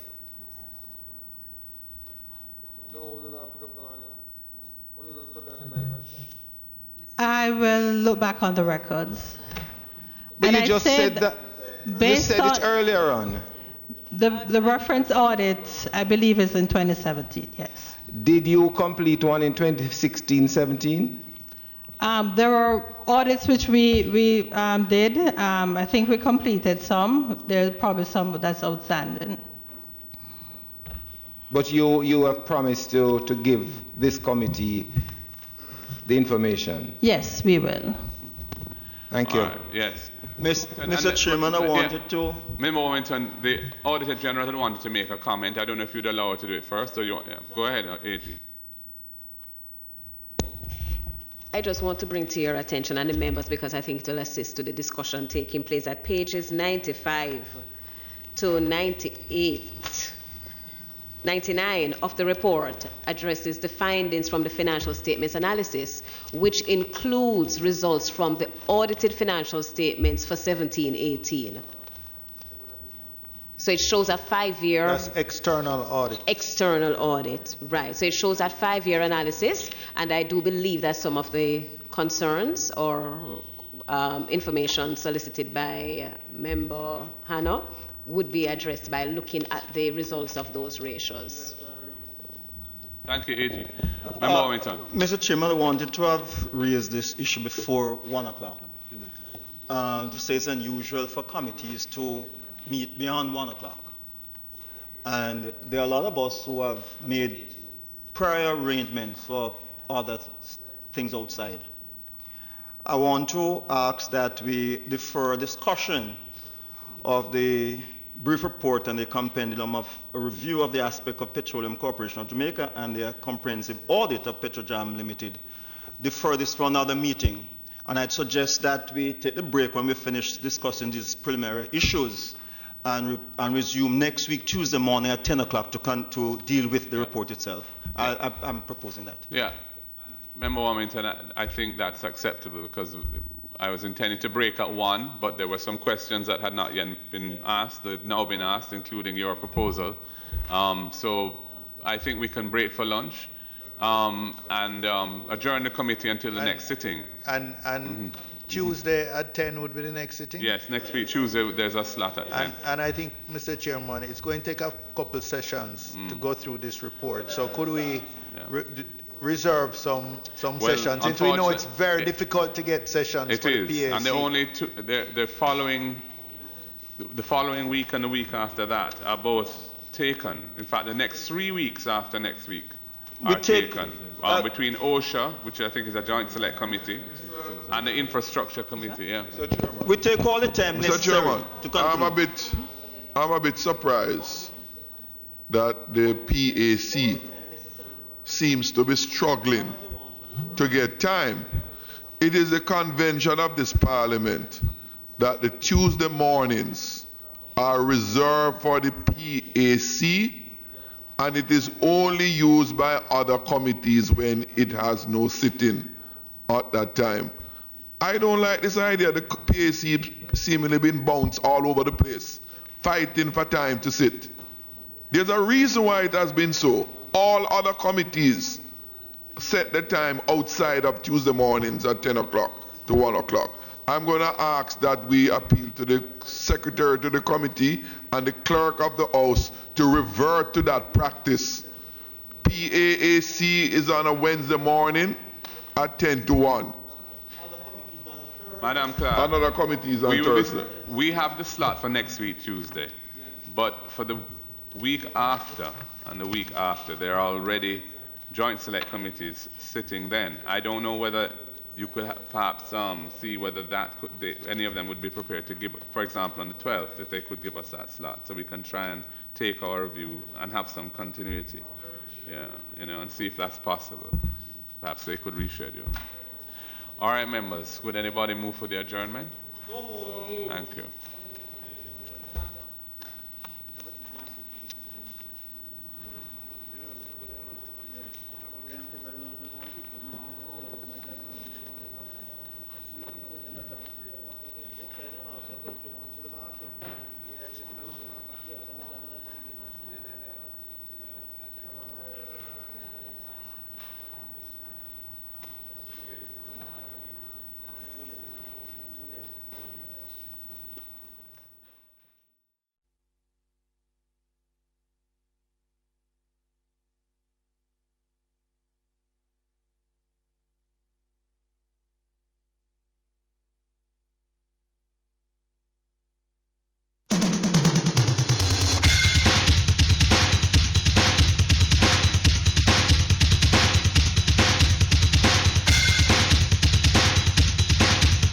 Hi, I'm Nevelyn Williams-Mills, Jamaica 400 champion, and you're watching PBCJ People's Station. Biggity, live on Farm FM. Play the hits and nothing but the hits. Yo, brethren. Big tune this me off the bus. Read 'em up. Walla little thing. What? All this time you are taking money for play music? Bon payola, a talent we trust. No to payola. A reminder from the Broadcasting Commission. Make it a new day, yeah.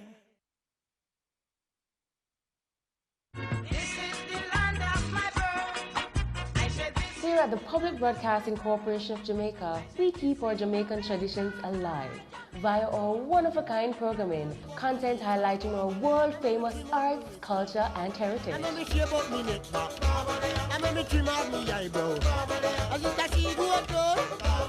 We go the extra mile to keep you informed and educated through our diverse current affairs programs. Programs that make you think, laugh, and bring back those golden memories. Programs for the entire family.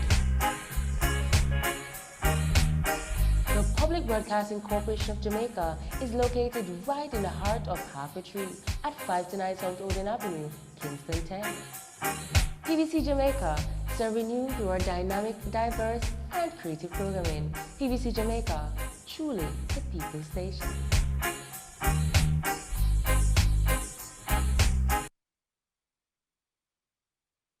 It's Q&A with BCJ, your partner for a new day. How does my favorite show from abroad get onto my TV set in Jamaica? It all starts with the program owner, the person who owns the rights to the show. The program owner can sell their program to a U.S. channel for viewing in the USA only. The program owner can sell the show to a U.S. channel, and the owner of that channel then makes it available to your local cable operator. The program owner can also sell the rights to a local TV station, which is why sometimes you will see a show only on local TV but not on cable. Program owners can restrict a program from being shown in a particular region or country or approve it for either cable or local TV. From program owner to U.S. channel owner, then to cable operator. Or from program owner directly to your local TV station. That's how your favorite show gets to you. That was Q&A with BCJ, your partner for a new day.